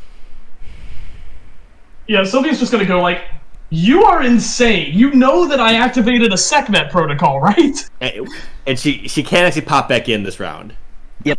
So she's just gonna punch the arm of your mech that's holding her mech. Just give you it's a smile that is both playful but kind of forced at the same time. Just sticks her tongue out and then leaps back into her mech. No, you can't. You have to stay out. can't. But you have the perfect shield, so anything that hits you does no damage. You get forced back in the Yeah, mech. you get forced back into the Alright. mech the moment you take damage. Fortunately, Gotcha. Jeff has Does she this. have an NHP on this mech? Oh gosh, it should be cascading. No. If she doesn't have an NHP, then her mech is currently pilotless. Yeah. Yeah, she that's doesn't. The downside of black thumbing is if you don't have an NHP of some kind to pass to at least a comp con, then you getting out of the mech is just like anyone else getting out of the mech. Yeah, but taking a hit in this state is fine because you take no damage, and it would take away a hit from the mech, and it would just force her back in the mech after 1 hit. She's not in danger. Yeah, and again, this isn't life or death, so she can't get back in the mech. She's just kind of hanging out at the cockpit, just standing there. Soaking a hit from a mech is awesome when it doesn't do any damage to you. All right, cool so as that hell. will be stunned and shredded cleared, because that's the end of her turn. I guess back on Vineyards, yeah, pretty much the Nimish come by and pick everybody in Steelwing up and bring them back up to the Flavor Town. You have chased off anybody who might want to mess with you, and even if there were still any of them left, they wouldn't want to get involved with the Nimish, so Perfect. you get safe passage back up there. Finally, using these resources we have access to. Amazing.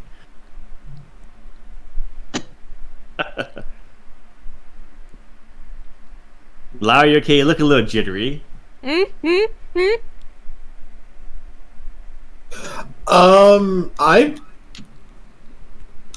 feel great.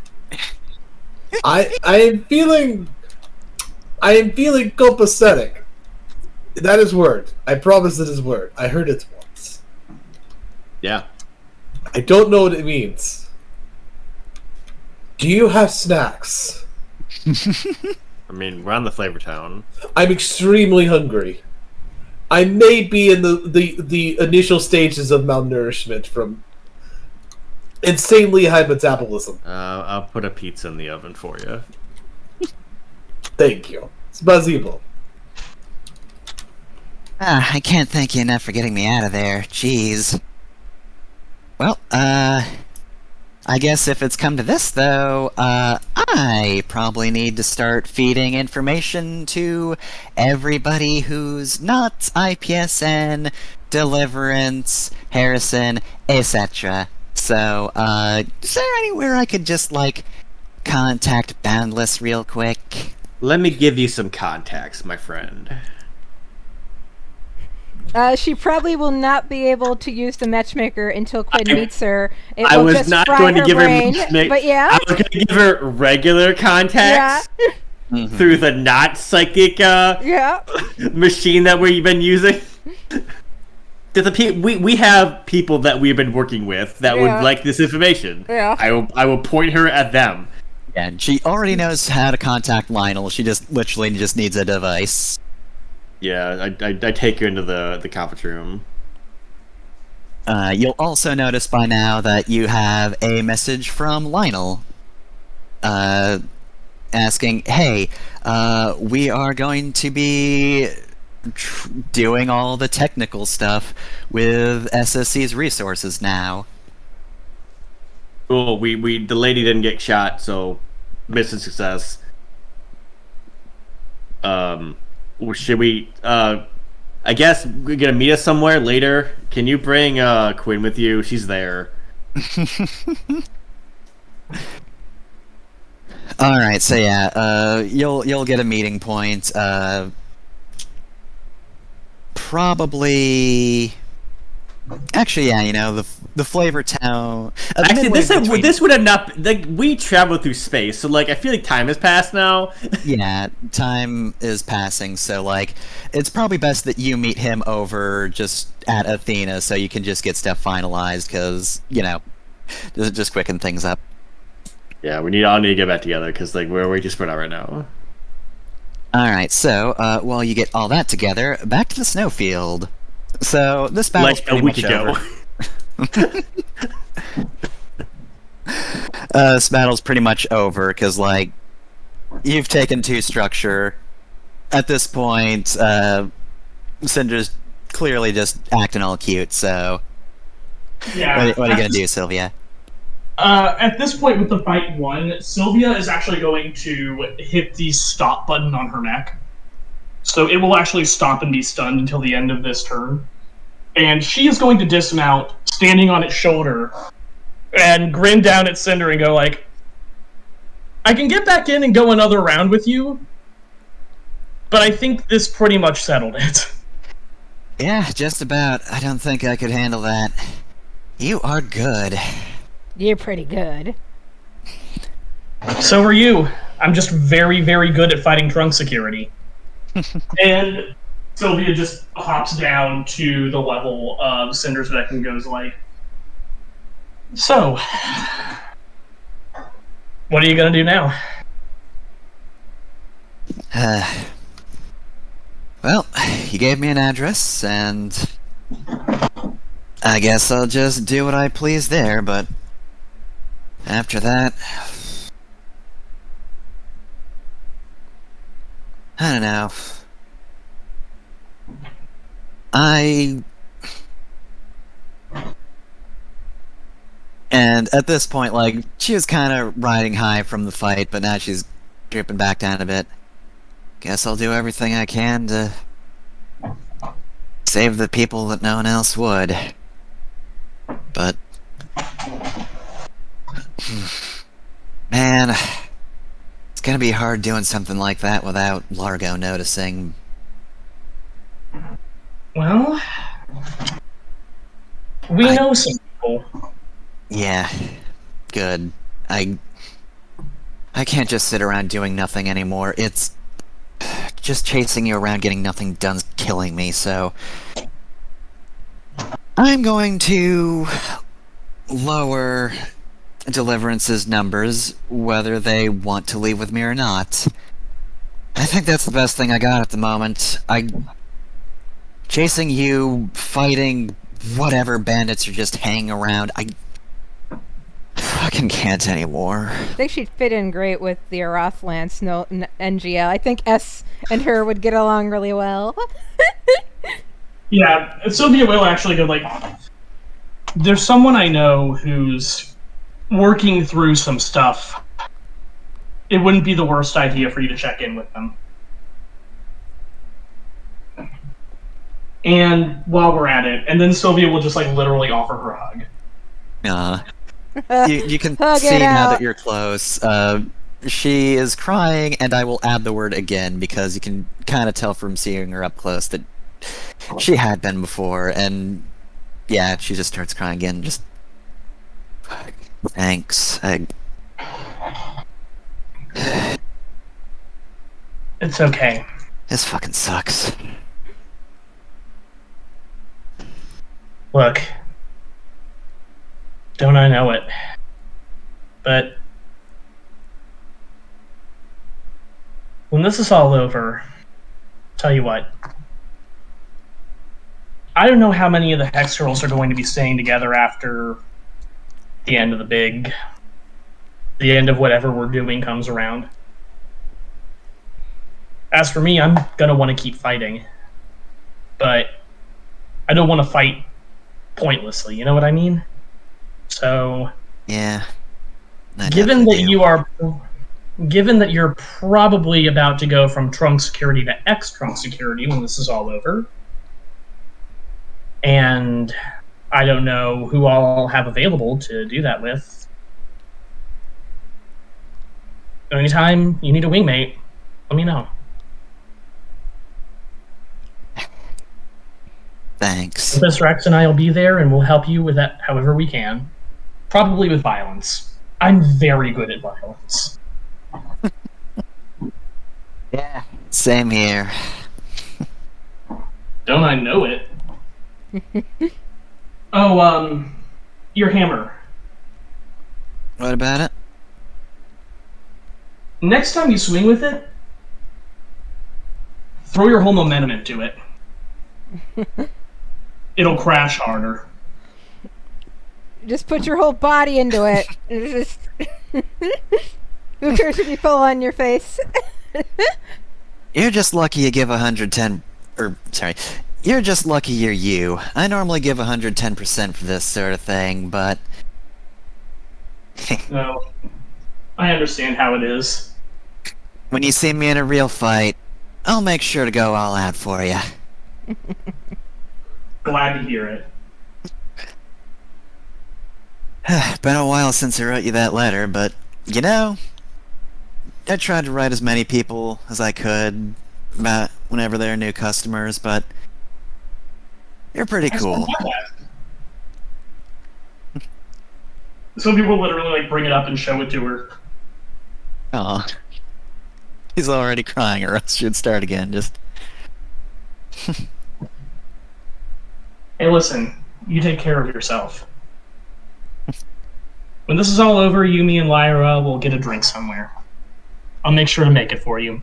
I do a very, very, very bad stiff martini.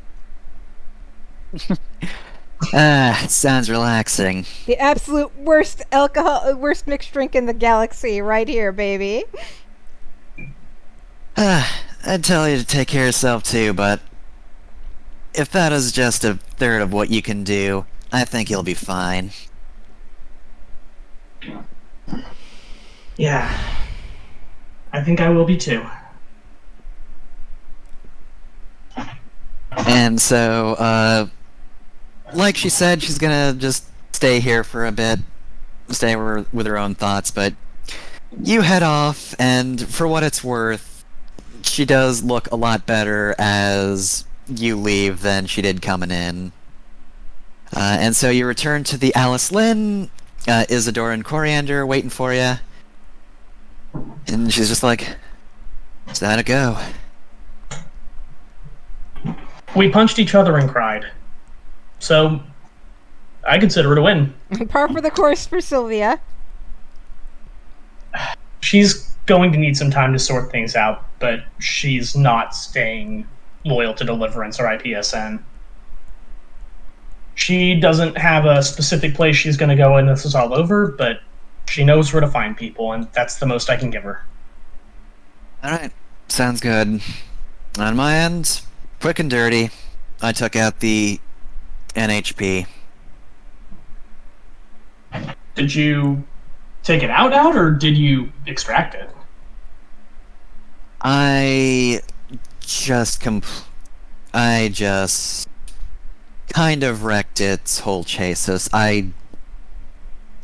Much as I wouldn't want to do it, I figured it cascaded out of nowhere, and it cascaded quickly, so... So you basically unshackled it. It just went back to this other place that they're from. One part hacking, one part physical. It's gone. Penny, I would have liked to ask it what the heck it was talking about. Hey, Isadora, you know that I'm like 80% certain you were the mother it was talking about, right? Seems You're like the it, only one- yeah.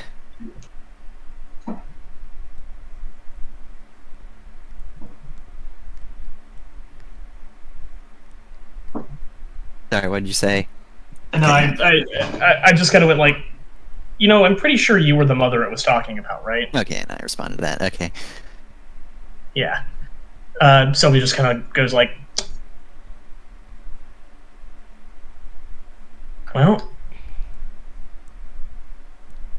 that fight kind of left a bad taste in my mouth, too. Let's get off this godforsaken ice hole. Sounds good.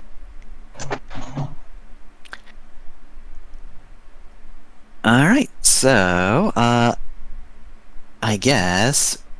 So yeah, in the meantime, this group will move out. By the time we're heading back to the station, we probably get new coordinates for Bryn, or from Bryn, rather. And so we're just told to meet him there. Mm-hmm. So, I guess... So here's the gist of things. You get back, Lionel's like, alright, so... Garth has agreed to step down as CEO, and we're going to be changing the structure of SSN. Quinn's probably Wow, standing there which mean- with Lionel. How'd you get that? I keep telling you, all I want to do is just prove I'm the best. I don't need this position, so... Okay, I wasn't asking you, dude. You just kind of pushed him away. I was like, I hate to say it, but he's actually being pretty compliant. Surprisingly enough, but... So he is just going to be a designer now? I guess that's what he wanted to do. Yeah, we'll try to keep him in check, but for the time being, of course, I would prefer this company be owned by workers rather than just some other yes. CEO. Even if it were one of us, and quite frankly, Bryn, you've got better things to do than only manage SSN. Worker I do not want to run a co-op. company. Worker Keep that away from me. co-op. Quinn, That being said, excited. we are going to need to pool together our resources to make sure we can maintain hold of SSN, because shares are bullshit. So, hey, Bryn, you know how you have that get organized roll, and how Yep. you haven't really need to change that at all? Yeah, because I maxed it out, so I didn't have to roll anymore. Yeah, just use some fucking resources from that, and I'm going to say we're also going to have a roll from Lionel and Garth to attempt to keep resources as well that they'll pool together with you. Hey, Jenner, does Meliora have any way, like, does she have any role that would, like, attempt to keep resources or, like, try to nab stuff as it goes? I Yeah, want to see she what has. percentage. Try and get your hands on something. So I'll roll that. We'll see what she can get. So yeah, I'm gonna think on how. I think Here's what Meliora rolls to get her hands on something. She 14's is. not half Yeah, bad. it's not half bad, but she's running desperate because she's Yeah. being hunted across the galaxy. Yeah, so she probably just has a network of people who Yeah. are just literal bots trying to, Yeah, buy up bots shares and or a whatever. handful of still loyal people who will get their hands on something. How the fuck this works? So, Yeah. So we've let's actually made a see. lot of money as mercenaries. Can I add an extra to this? Just saying that like Bryn is fine if it like he comes out worse on this because it doesn't really matter. Like his life is fine. Yeah, so Like, I'm I don't going to mind say, burning through all the resources in my company and like shuttling it because like we don't really care anymore. Yeah, He so, barely even checks the website. He doesn't have the email. He doesn't so care. yeah, you can add your resources from this. So basically, okay, so you have your normal roll, and then you can add a relevant skill trigger, and then you can just add another, however much you want to add from the organization's funds. I want to try to figure out some way to use the reputation as well. Roll reputation to just lessen Meliora's roll. Yeah, basically roll reputation to kind of make this seem like it's actually a cool thing that maybe all corporations should consider doing. Do And you want to make two rolls then? Make a workers of the world unite roll, please. So I'm going to say we'll just roll a d6 and we'll subtract that from what Meliora got. Mm-hmm. Oh, that's it? Just that? Yeah. For that end of it, yeah. Okay, so that just completely negated her own advantage in that situation, Yep, so she's that becomes a 10. just barely even getting out with anything, which makes a lot of sense considering. Alright, I'll make my roll for my Yeah. resources. Yep. God damn it! 10. What the Alright, so Oh, currently 10 on even. 10. A 10 on 10. Oh, So I'm going to say Lionel has very good pull rank, so I think he's going to use his position here. I mean, I didn't add a trigger to that. I only use my resources for the company. So I'm gonna add like Dang, nice. Lionel's Nice, got a lot Lionel. of pull, and yes, I want you to add skill trigger because you Then are it'd just using be- your own skills. it'd be 16 then. Okay. So I will use lead and inspire. yeah. All right, so 16, 21, and I highly doubt Garth's going to add much to this, but hey, it's less of a percentage that Meliora gets, so... he's also got... Well, technically get a hold of something would make sense, because he's just fucking taking what he's got and putting it back on the table, so... D20 plus 6. And that's a 15, so yeah, just...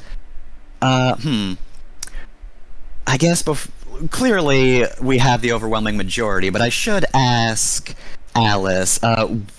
This is kind of a short notice thing, but I could see the Common Front being able to jump in on this. Would they want to pool their resources, and if so, for their own ends, or just adding to what we're already getting?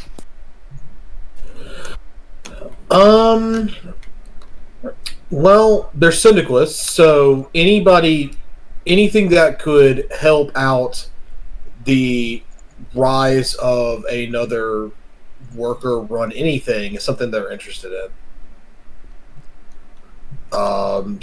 Beyond that, I'm not sure what else they would do here. I could definitely see them sending someone. Do you know what salts are? I It's a union thing. You send someone whose sole purpose of working at a place is to help unionize it. I could see them sending people like that okay.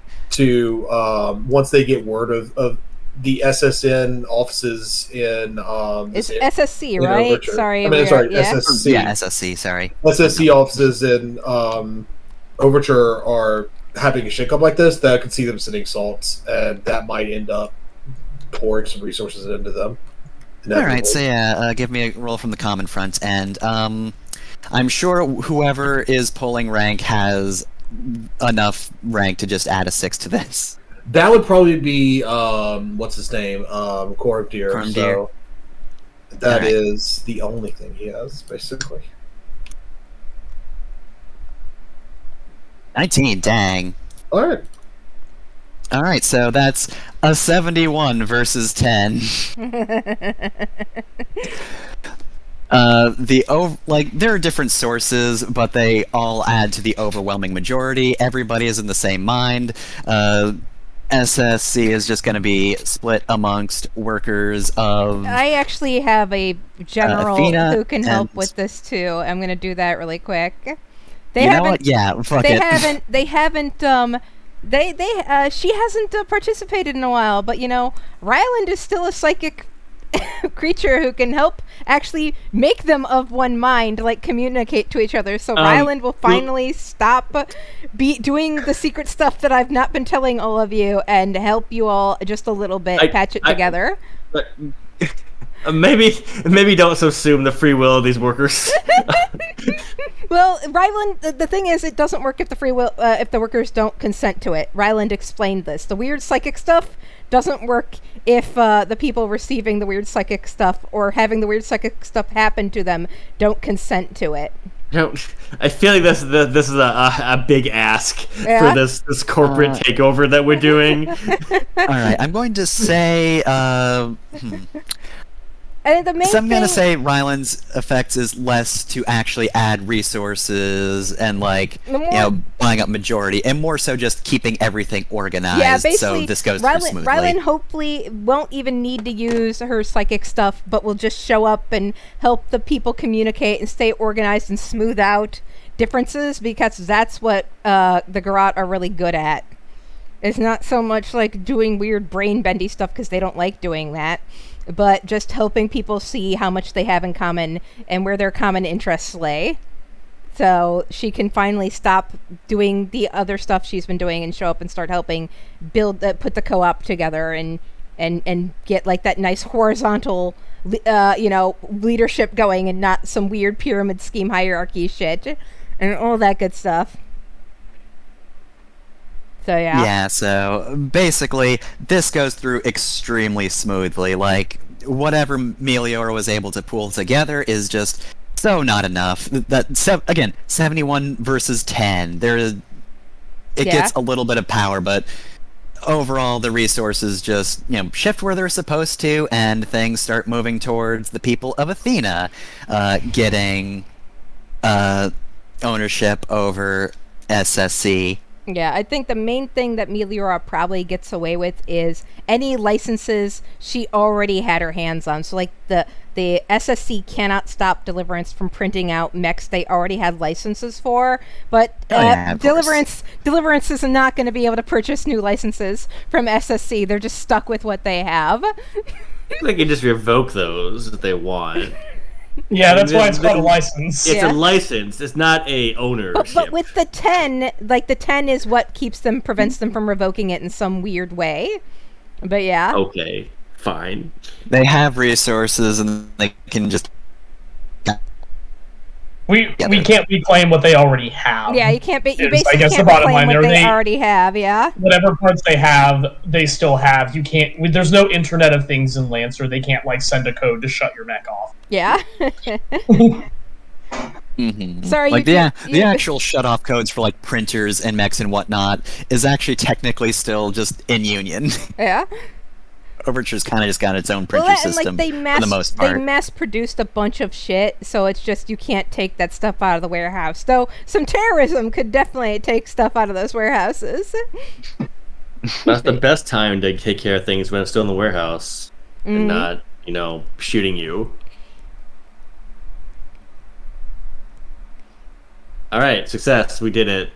We did it. So I think once all that goes down very well, Lionel just Garth just sends a message to Juicy like, well then, I think you should be forwarding the stock to a member of Boundless. And not long later, once again, we're just in the conference room. I've not set up any pogs in it, so theater of the mind, just pretend there's a whole lot of people here. Bryn's like, oh, this is so boring. I hate meetings. I don't think you're here for this one. Oh, good. Okay, good. This one is just, the normal council. Irina's there. Hate her. Easton's just looking real panicked right now. However, Lilith, the head of resources, enters the room and just slams some documents on the table in front of Irina, who's just like, what are you doing? And it's like, hey, guess what, motherfucker? See this? These are resources that are illegal. And they were being sent to you. You're welcome. These are trees from Palma that are only supposed to be extracted when the people on the planet say they're extracted. Or they say they're supposed to be extracted. These trees were owned by the native people. Of Palma. However, you've been purchasing them. I've got the documents right here, because when it comes to inventory, you don't fuck with me. She just gets real close in Irina's face. Yeah. Tell her. And yeah, at this point, there's just a whole lot of commotion, and eventually, Irina is arrested.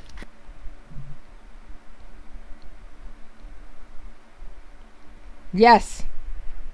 Well, kind of. A complicated yes, because abolish prisons, but also fucking hell. Good. Yeah. Hey, arrest just means to stop. It does not imply the rest necessarily. Yeah.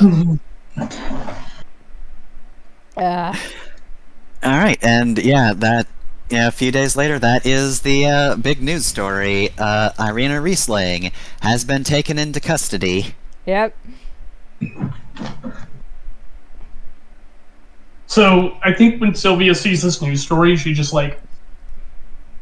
gets this look on her face, walks all the way down to kind of the kitchen, walks back out with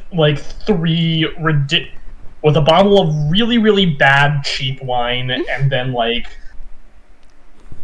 It's better big when old it's bottle, bad. a big old bottle of apple cider, and 3 Mountain Dew Baja Blasts. Sets them all at the table and goes so tonight we party. Amazing. Quinn still can't drink alcohol. Literally just throws on very, very, very bad scratchy recordings of some just finds the scratchiest possible preserved recording of Party Rock Anthem and has it playing at low volume. It's been copied and copied and copied for thousands of years over and over again from the original source. Fuck the shit, MIDI, yeah. By the way, I asked Devious Vacuum what that drink with Baja Blast was, and it is Baja Blast. It's called Crystal Telekinesis. It's equal parts Baja Blast and peach schnapps, and it tastes like Ramune. So I think Kaz made that up. Yeah, Kaz made that up. I remember that now, yes. Yes. Now that you've said it. There- I remember seeing it on Twitter. Yeah.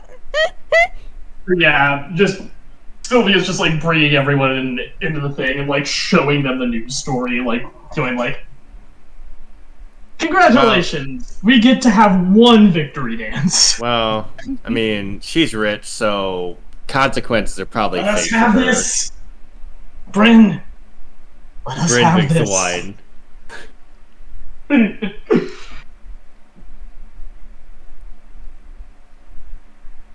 But yeah, that's her contribution to crowing over the slow decline of our enemies. Well, they get it for tax evasion. Apparently, she was in possession of some soaps and whatever bodily cleaners have you that could only be sourced from trees that she should not have had access to because Palma's very strict on when you can extract their trees. Oh, you always get them for something that's completely unrelated to what they're actually doing. But sure. I'll take what I can get. I have We never should seen we should send someone her this a quick. gift basket of nice soaps. I've never seen someone this rich get punked like this. Consequences for wealthy people, you'll love to see it. This even cheers Quinn up a little, though she's still a bit like, yeah, her mom is terrible and she needs to be stopped, but locking people away sucks, but fucking God, it's her mom. The prosecuting lawyer is get going to be a short man with a very big mustache. He's gonna be voiced by the freaking God, what's his name? The guy from the dad from Roseanne, Dan from Roseanne, because he was the lawyer in B Movie, and I'm struggling to remember his fucking name. John Goodman. John Goodman. That's his I was name. making a joke about the Lorax. Oh, okay, that too. Danny DeVito voices the lawyer. No. Can I offer you an egg in this trying time, Arena? That's Dan DeVito. Yes. That is Danny DeVito. Yeah. I said Danny DeVito would voice Yeah. him because I think didn't he voice the Lorax in that awful movie? I don't remember.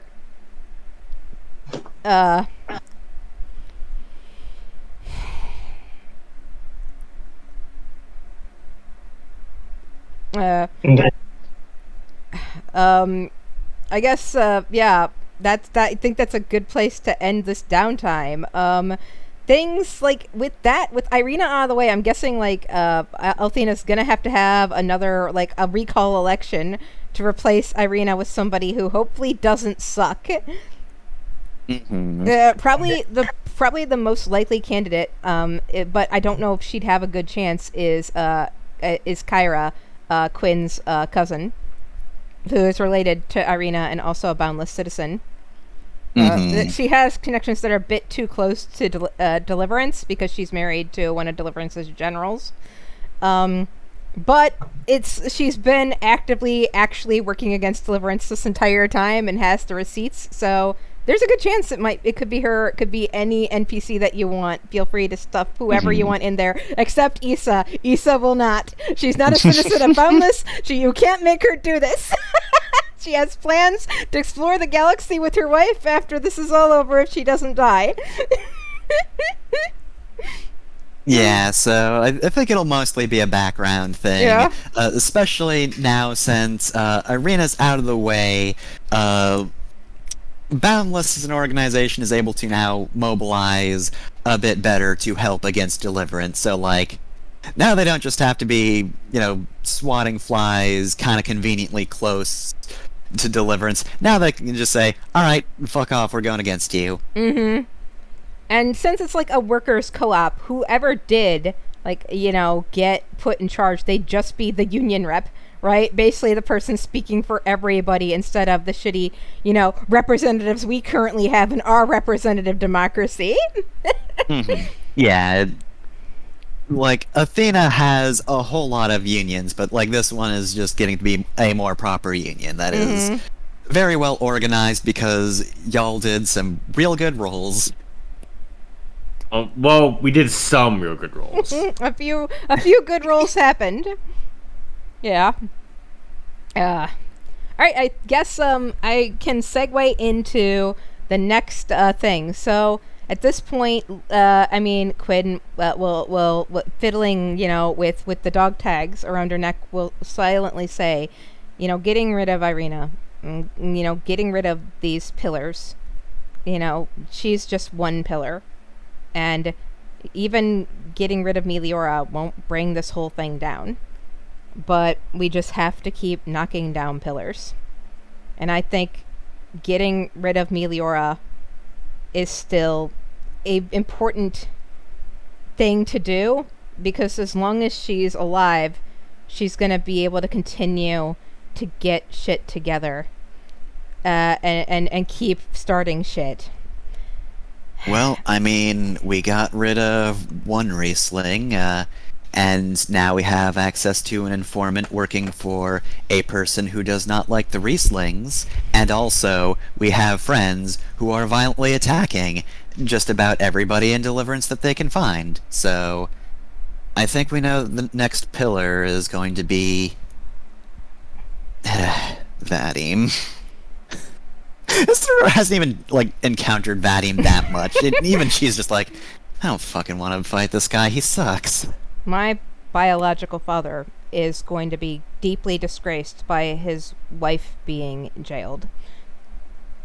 He's probably going to throw her under the bus. That's what people like I would do.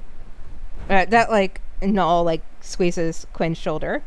Right? Once the chips are down, we bail. People like I bail. It's just a matter of finding where he'll be next. Meliora probably still has some hooks in him. So he'll be trying to head us off in pursuing her. I'm gonna see what I can find out.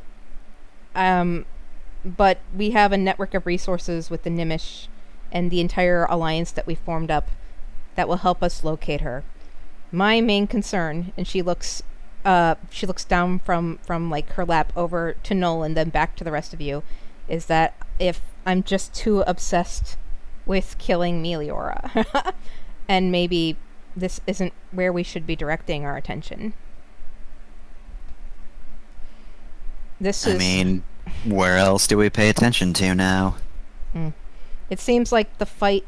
Yeah, this is Noel speak. Noel says, it seems like the fight that needs to be fought is being fought by others in different places, and I think we, as a treat, Noel smirks, can pursue this personal grudge in a personal way. Don't you agree? Noel says, looking at all of you. Well, if we have a run in with your with Riesling, let me handle him. It's not your responsibility.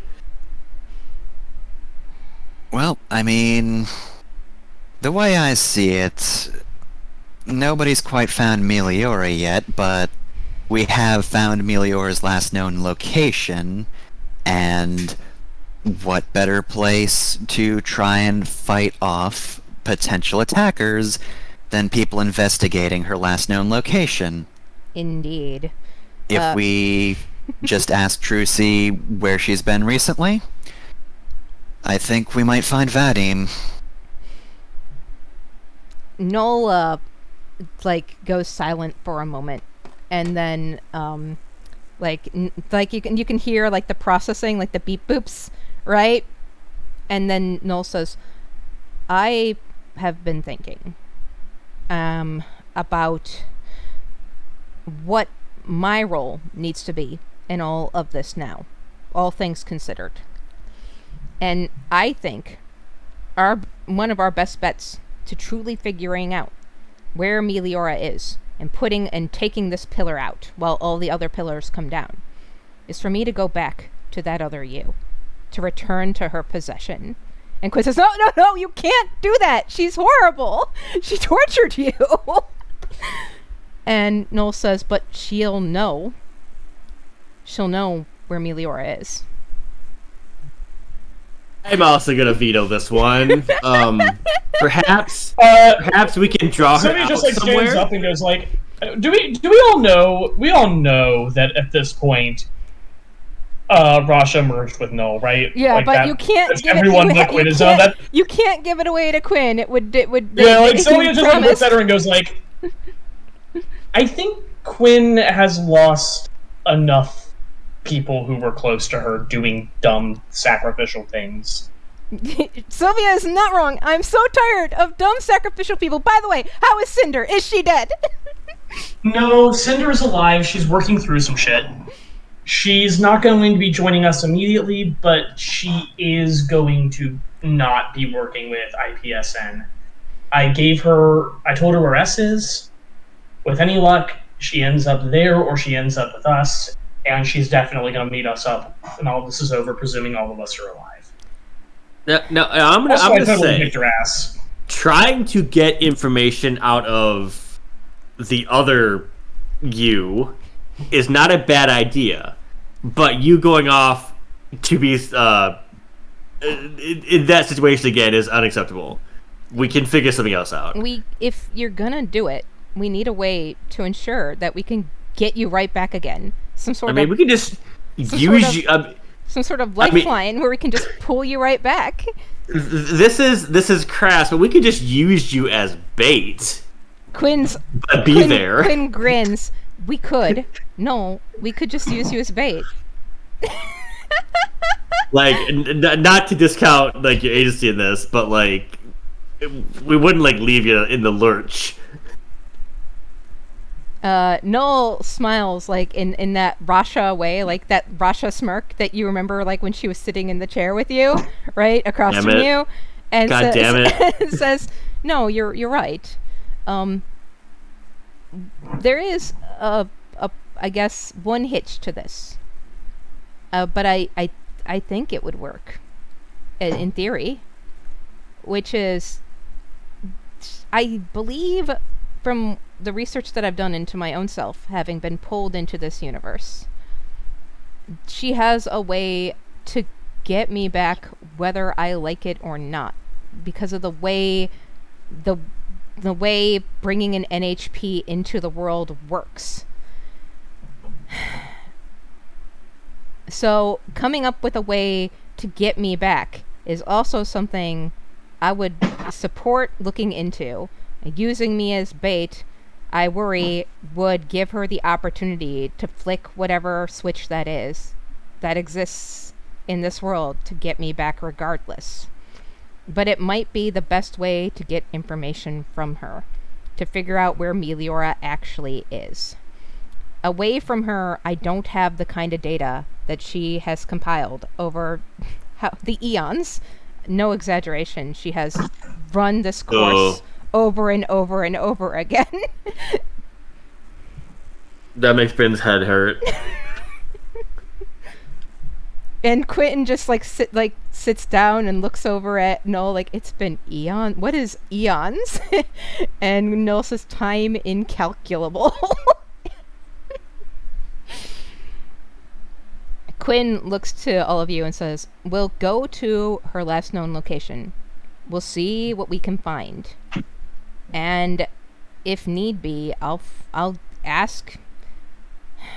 I'll see what I can do in terms of just sending out a big, hey, bitch, I know you're out there. Molan Labe, or however it's pronounced. And Noel chuckles. 1v1 me. Yeah, 1v1 me. I'll duel her. I mean, that's the thing. If she's like I was when you all first met me, her ego wouldn't be able to resist, right? Just a flat out come fight me, bitch, right? Well, maybe, but like doing this shit a lot kind of would generally do some things to that. I feel like if that much time has passed, relatively. Noel says, to be honest, Garth reminded me a lot of the other you. And for a moment there, you reminded me a lot of that other you. And Quinn blanches. And it's relieving that you were able to come back to this family. She gestures. That being said, you're not wrong. I don't judge it, but she is so different than the you that these people knew, this family that we've made together, that you found, knew at the beginning of your adventures. Your father is not wrong. The toll of the ages have changed her into the kind of monster those Ashai people that we are a part of fear they can't unbecome.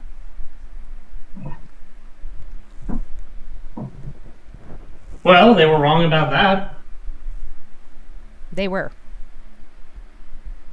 Let's hope they're wrong about this too. Maybe, but the scale here is very different. We must also remember. Like, Yeah. I'm not discounting that. I'm not discounting that at all. But I'm feeling it's probably less likely. She's also never had a chance to actually win before.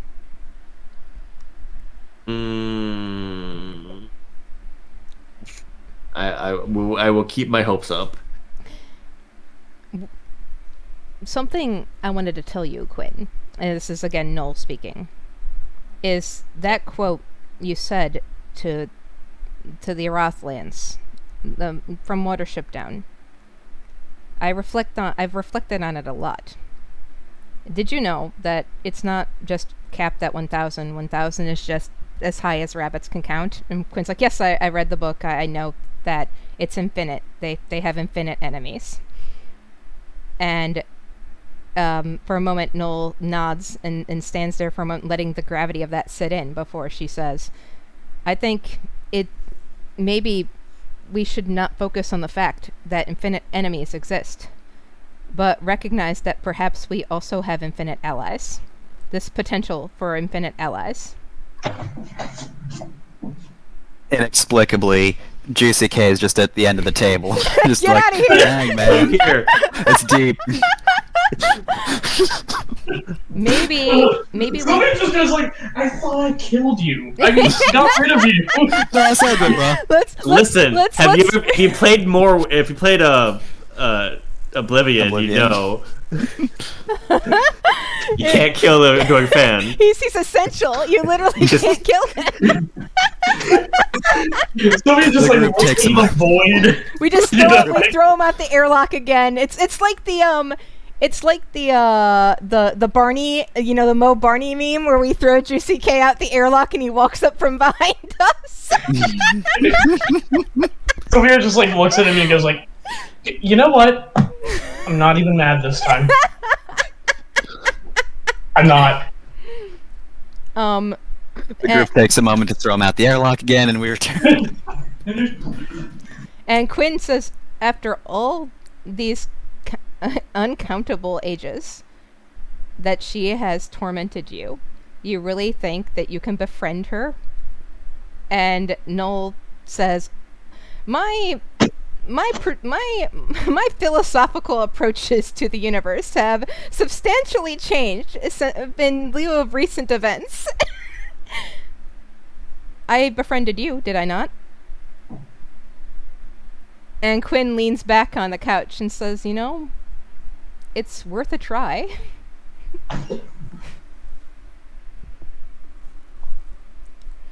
Oh, I just had a terrible thought that I'm not going to vocalize on this recording.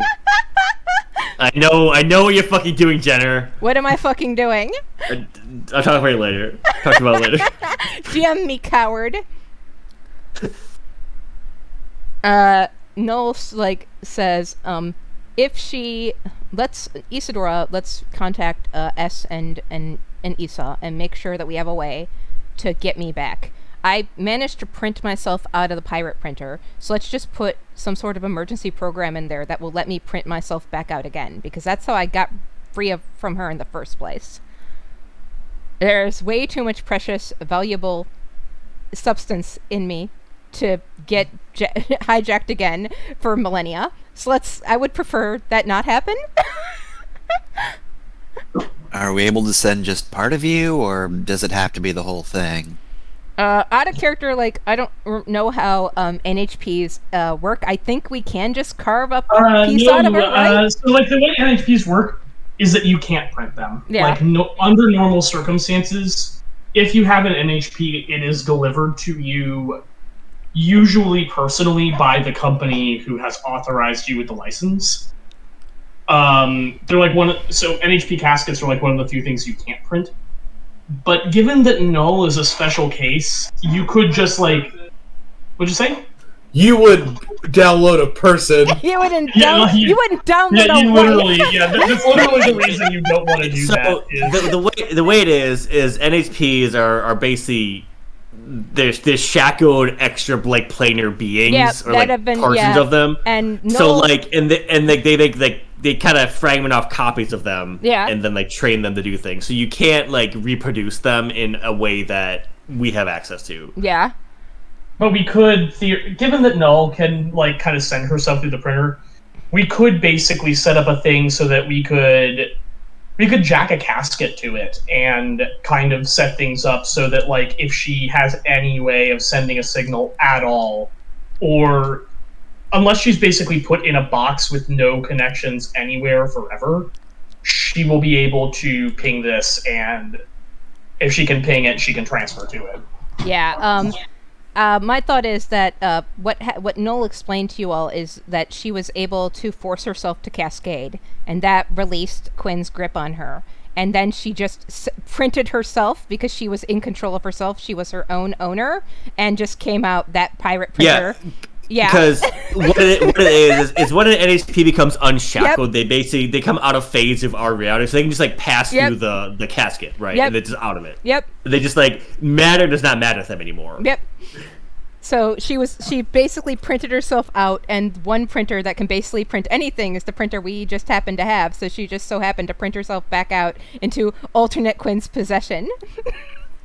But I'm sure that they had encountered the pirate printer at some point. Yep. I'm sure that's not the only time Bryn's like, we're taking this. Yep, she definitely already knew about it. And probably very intentionally sought out trying to befriend, Quinn before she got on the cycle again. What if I tried to break the cycle instead of just letting this girl try and break it her way a million different times? So, yeah. Regardless, that sounds like a process. So, Sylvia, you can assist in this and make sure this happens. All right. Let's see what I can do about that. Yep, we'll get the best gay minds on this. says Noel. Oh, perfect, Isadora, you're gonna need to help. I know machines. I don't know as much about computers. Yep. Yep, can do. Great. I'll make some coffee, I guess. Quinn takes Noel's hand and says, "Don't prioritize saving her over keeping yourself free. Promise me." And Noel looks over at her and like vocally swallows because she's a robot. I promise. And squeezes her hand. And Quinn releases her hand and leans back again on the couch and crosses her arms across her chest. And Noel looks to you and both of you, Isadora and Sylvia, and dusts off her hands and says, "Well, let's get to work on this then." And she'll head over to the mech bay to take a look at the printer and explain to you how she printed herself out. It's a bunch of like xenomorph jargon that's what? No? Question marks? Yeah, Somebody just basically goes like, "Give me the dimensions of the box I need to build." I'm going to say Coriander will also be just, yeah, there to watching from a translate. distance. Yeah, there to translate. So Sylvia's here because you needed someone who has like +6 welding. Yeah. I think Noel. I'm not in DM mode, but I think Noel would bring her little, her weird protogen kitty body over. Yeah. Instead, the mech is just the mech, but we'll put the mech back in the door. But yeah, Quinn will continue to sit in the living room. Don't bring her over there. She doesn't want to be part of this. She doesn't want to see this. Well, she does, but she's gonna sit back and drink some Capri Sun with her dad. Sylvia just like has this like brainwave.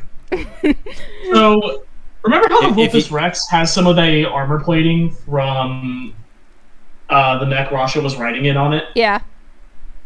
She's going to detach that plating from the Vulpus Rex and use that as part of the material for the casket.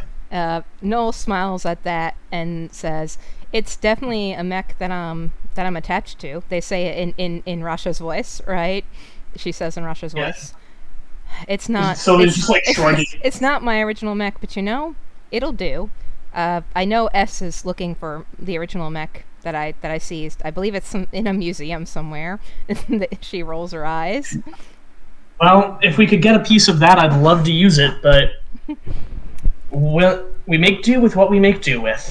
And call me an idiot, but given all the other dumb stuff that's happened recently, I'm very glad I decided to hold on to that keepsake.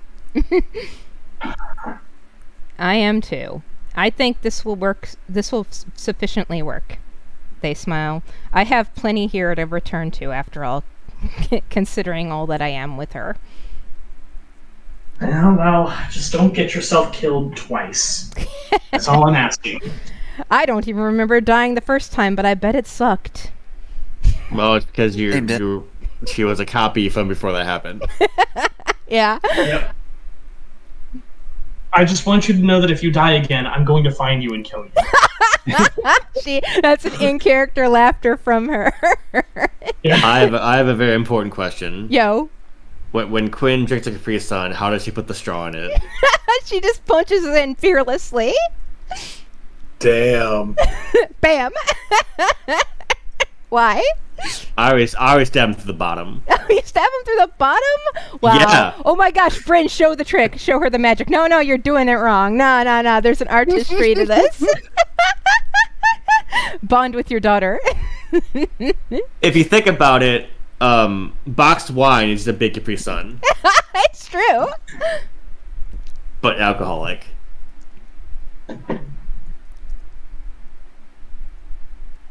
Yeah, it's true. She will gladly stop, like, if you stop her right when she goes to just punch it down, like, without even flinching. An expert. No, you do that, but I would always stab to the bottom to the top. Yeah. Nice. It's so good. It's true. It's like you can't miss the bottom. The bottom is like way less, like requires way less precision. Yeah, but it's also thicker. It is thicker, so you have to punch harder. I like Bryn's unorthodox approach to drinking a Capri Sun. This is a teachable moment. I just realized I really miss Capri Sun. They're so good. I don't think you were here for the Dragon Ball Z Gaiden session, but Capri Sun became like this reoccurring thing. Because my character and I think your character too, Fefner, kept showing up with them from time to time. Oh no, it was Alice's character because Karen kept drinking Capri Suns and Four Locos. Yeah. Darkest timeline was the original Four Locos, not the new ones. Not the new ones. Wasn't that literally Karen's like Super Saiyan mode? Yes. Yeah. She just got juiced up. She basically mixed cocaine and Four Loco. It's amazing. Crush it against her head and then go berserk. Yes, that was literally what it was. I should probably give a hacker fix roll. Yeah. Yes. All right, you get a 19 out of her. And I think does pretty well. And I think even Sylvia is supporting rather than doing the thing directly. Add 1d6 because the person who actually knows how to do this is helping you. So you get Noel is helping you. Like Noel. All right, as long as I get literally a 1, then I have 20. What do you know? I'm at 22. You get you get a bonus for having expert assistance. Yeah, and Sylvia will. I think rather than like doing a separate role here, it makes more sense that Sylvia would be like adding help to Isadora's role, because it's like, you know, it's redundant at this point, but like all she's doing is welding the box that the important computer connection thingies are going to be in and soldering like the everything else. So she's not doing any of the key programming here, but her contribution was like adding the metal siding. Yeah. Technically speaking, I rolled a 5, so you know that's slightly better. Apparently, that's slightly better. That's That's overall. a 24. That's phenomenal. This is easily like completely good. And Noel, I mean, they're the one thing is like they don't exactly have a way to test it, or do they? Like, is there a way to test it? Like, can they test it to make sure it works? There's like one easy way to test it. Can you transfer yourself from this to the casket, like from in here. Yeah, she'll give it a shot, and yeah, I mean, this with a 24, you said, yeah, with a 24, yeah, flawlessly, she can just go into the casket. She can jump out of the body, go into the casket, and then jump back out of the casket, and like back into the body. Yeah. Hell yes. Yeah, Sylvia will suggest testing it one more time with the actual mech, just to be sure. But yeah. Like that's going to be the best we can do is run, because we don't know everything that Alt Quinn has. So run it with the null mech, run it with the printer. Yeah. You know? What are your plans for this, little sibling? Says Null over to Coriander. What diabolical schemes are you plotting with this kind of information? Nothing much. Just thinking. They do a lot of it. Well, if you get up to no good, try to involve me in it as much as possible. We are in this together, after all, says Null. You, if it weren't for you, I wouldn't understand this universe as well as I do, and I appreciate your tutoring. I think I still have a lot to learn myself. I think we all do. I came into this universe a very different person, with a very different mindset. The eons have humbled me, changed my perspective a lot. In many ways, I'm grateful for this opportunity, despite the cost and the and what I incurred. But I hope that we can get to this world that Quinn is envisioning, where things like what happened to me and what has happened to you, Sylvia, and other people stop happening so much, if ever. Fixing the world's a long game, but I'm in it for the long haul at this point. Based on what I can recall of the data that the original Quinn, I don't want to call her that. She rubs at her chin. What to call her? Lost Quinn? Shrug. The other Quinn? Evil Quinn. Does she have a goatee? Shut up. Neg Quinn. Yeah, Nega Quinn. It is my assumption that what Meliora will be attempting to do is try to open one of these gates to get communication to Union to bring in reinforcements on her side of this conflict.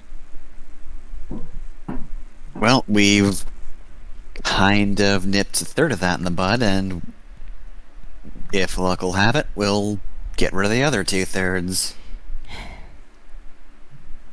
In at least one of the timelines that I experienced under her control, Meliora was trying to build her own gate. Because that's all she really has anymore, but not going to be able to do that quick. Indeed, but it might be something that is in progress, alongside the Death Scythe, which we have already taken down. But the only place that has the kinds of resources to power that thing is Rasha's homeworld. I see.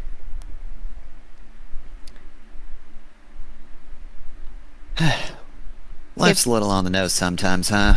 Indeed. If we can beat her there, then we've won.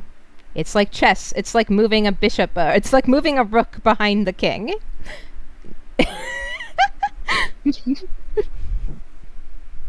You don't actually know how to play chess, do you? Nope. The computer beat me at chess, but I can put the computer in the garbage. Basically, if we pushed her into a corner, her only option left is to build a gate herself. She's going to do that. Yep. Basically, that's what Nola's saying is that. Don't we have the control thing for the big gate that would actually connect to Union?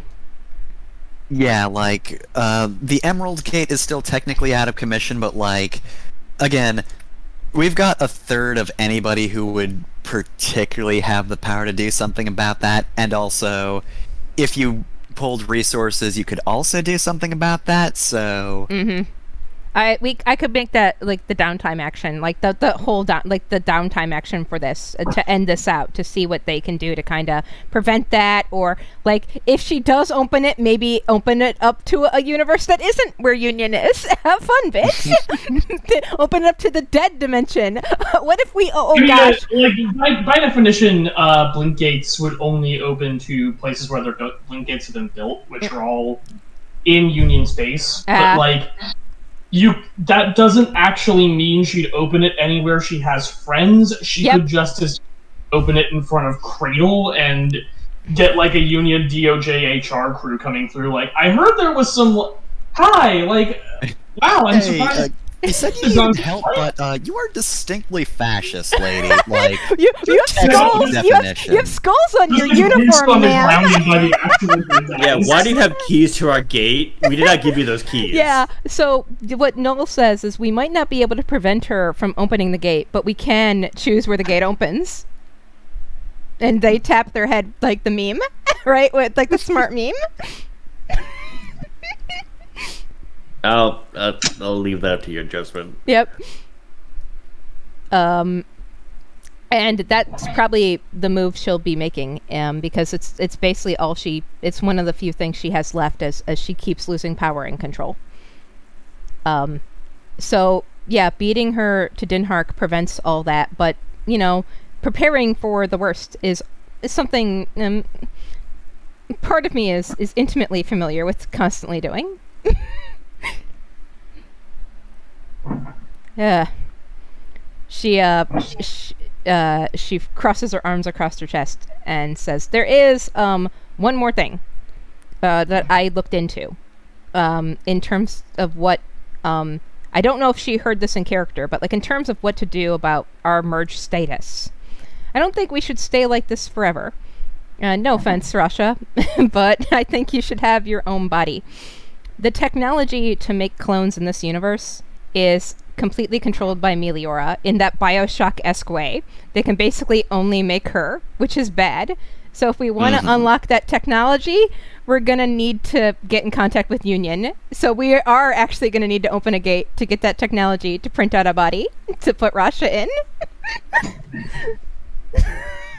If we were allowed to do that, there's some laws about that shit. Do you honestly think her family won't just steal it? Says no. I mean, if Miloi can make clones, we could just steal her stuff. We could put Rasha in Meliora's body. Yeah, thanks. No, I mean not her body, but like the technology they're using the clones. Yeah, we have some of Rasha's DNA. Yeah, somebody's just gonna raise her hand and go like, I mean, I'm just from the Rim, but y'all know that to overlay a personality on a Flash clone, you gotta kill all the Flash clone. You're basically giving birth to a person and erasing them and putting a new person in there. Why is it so complicated? Yeah, Union. Yeah, it's still iffy. But you just make a robot that's very human-like, and then without a brain, and then you put her into the robot. It's just out of character. Like, I should probably actually made that out of character rather than doing that with Sylvia, because she wouldn't necessarily know that much about this.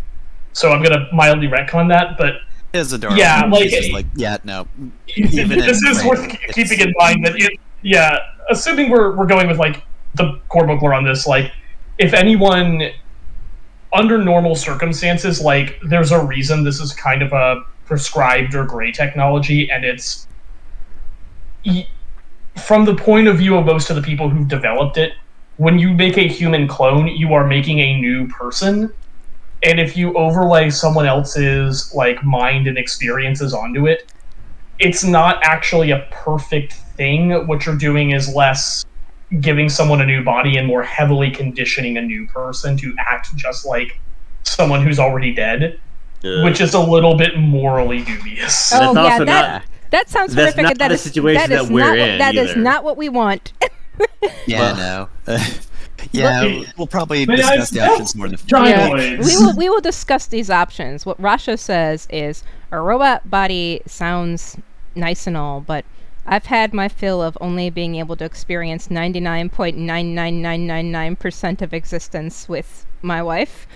I'd like flesh and blood if we could get it, but I'll take second best if we can't. Out of character, I feel like even this as a branch of SSC, SSC is the one with just the DNA collection thing Yeah. going on. They would have SSC's whole thing is gene banks Yep. and stuff like that. Yeah, so like it's not something Garth would be as interested in, but like he would not dispose of that stuff willy-nilly, so We could Probably still has theoretically, it from his father. No, Don't no, want to talk to Garth anymore. no.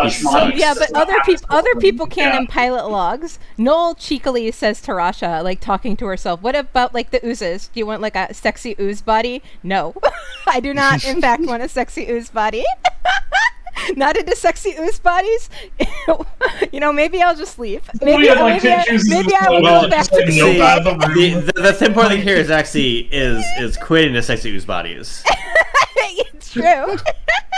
We should ask her. No. Bryn would not say that. Sylvia has This guy is failed just and making a just- joke. That's not Bryn in character. So Sylvia Bales like goes over to Lyra and goes like, "So, are sexy ooze bodies a thing?" And just like as soon as Lyra gives her any response, which I'm assuming is going to be like mild bafflement, she just goes like, "You know what? Never mind. I'm sorry I asked. That was It's just throwing out ideas. Why wouldn't you get Horus to make you a body man nanobots? There's a cloud of them. What? This is the point where Sylvia just like goes to her room, like grabs Tank and goes like, "Right, I am going to go and like take a nap, and the universe will start making sense again." Yeah. Look, we can sit around and we can talk about this once everything is settled. The moment we can't, the reason I am urgently wanting to confront Meliora is I believe that's where Quinn gets herself back. And then I can stop this fucking charade. I think we all would appreciate that. It's been very difficult. Not to say that this is wrong, but it's also been difficult. No, I mean it's been agonizing. This has been torture for you, our family, and for me as her partner. I feel like you're getting the worst of this. But it's not a competition. Your pain matters, Dad. Rasha says with a grin. You don't have to.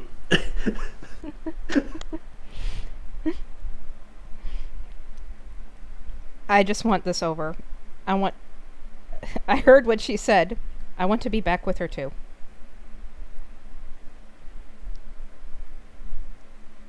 I'll see you all later. We'll figure something out. We can't not. We've got all the time in the world, technically. She taps the chassis she's in.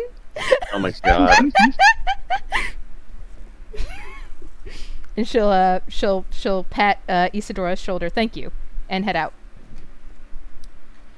Alright, so I guess, since we're at the end of that, I should mention, between the encounter with Venue and watching this, I changed out, I think it was Spotter 2 for, Technophile 3. Hell yeah!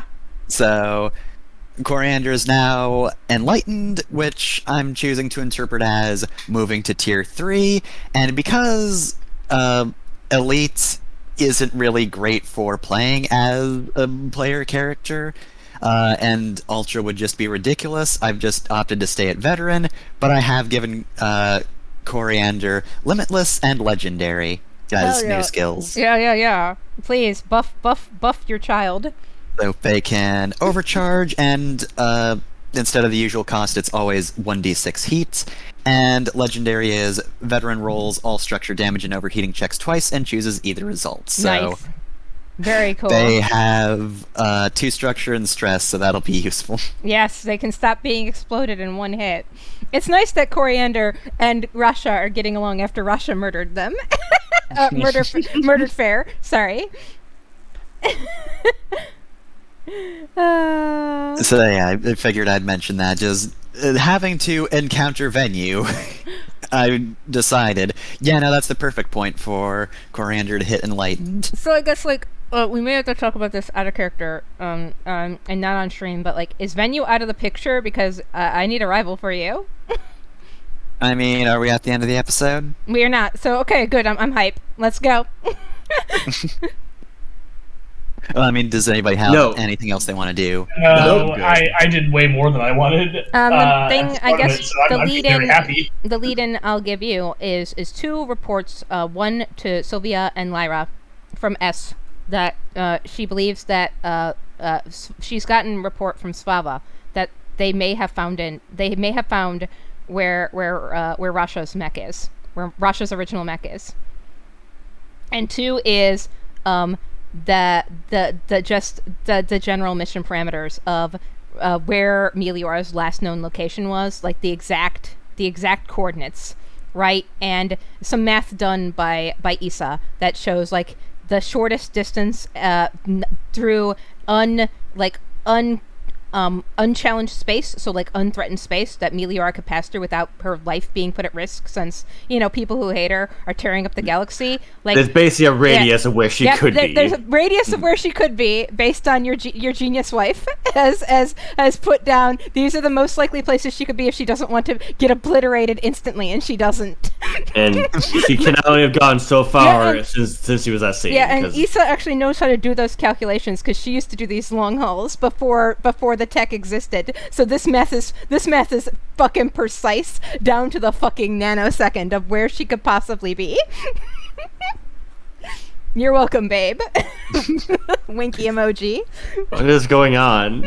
Alright, so I guess, since we're preparing for that, that's where the Hex Girls are heading off to next time. Mm-hmm.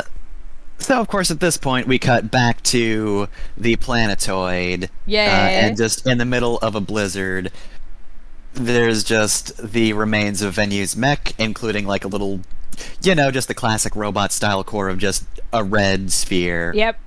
Just partially buried in snow. And it sparks back to partial life.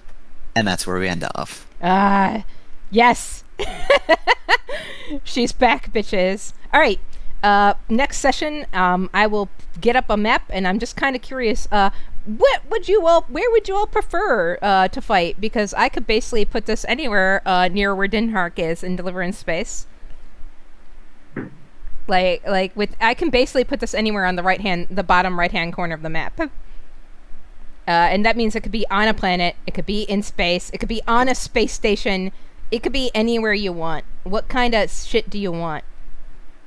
That's a good question. I don't know. We're going into this mainly thinking, hey, we might not find Meliora, but we'll probably definitely find Vadim. Well, So- let me know. Let's talk about it off, and let's surprise the viewers. I'm going to stop streaming now.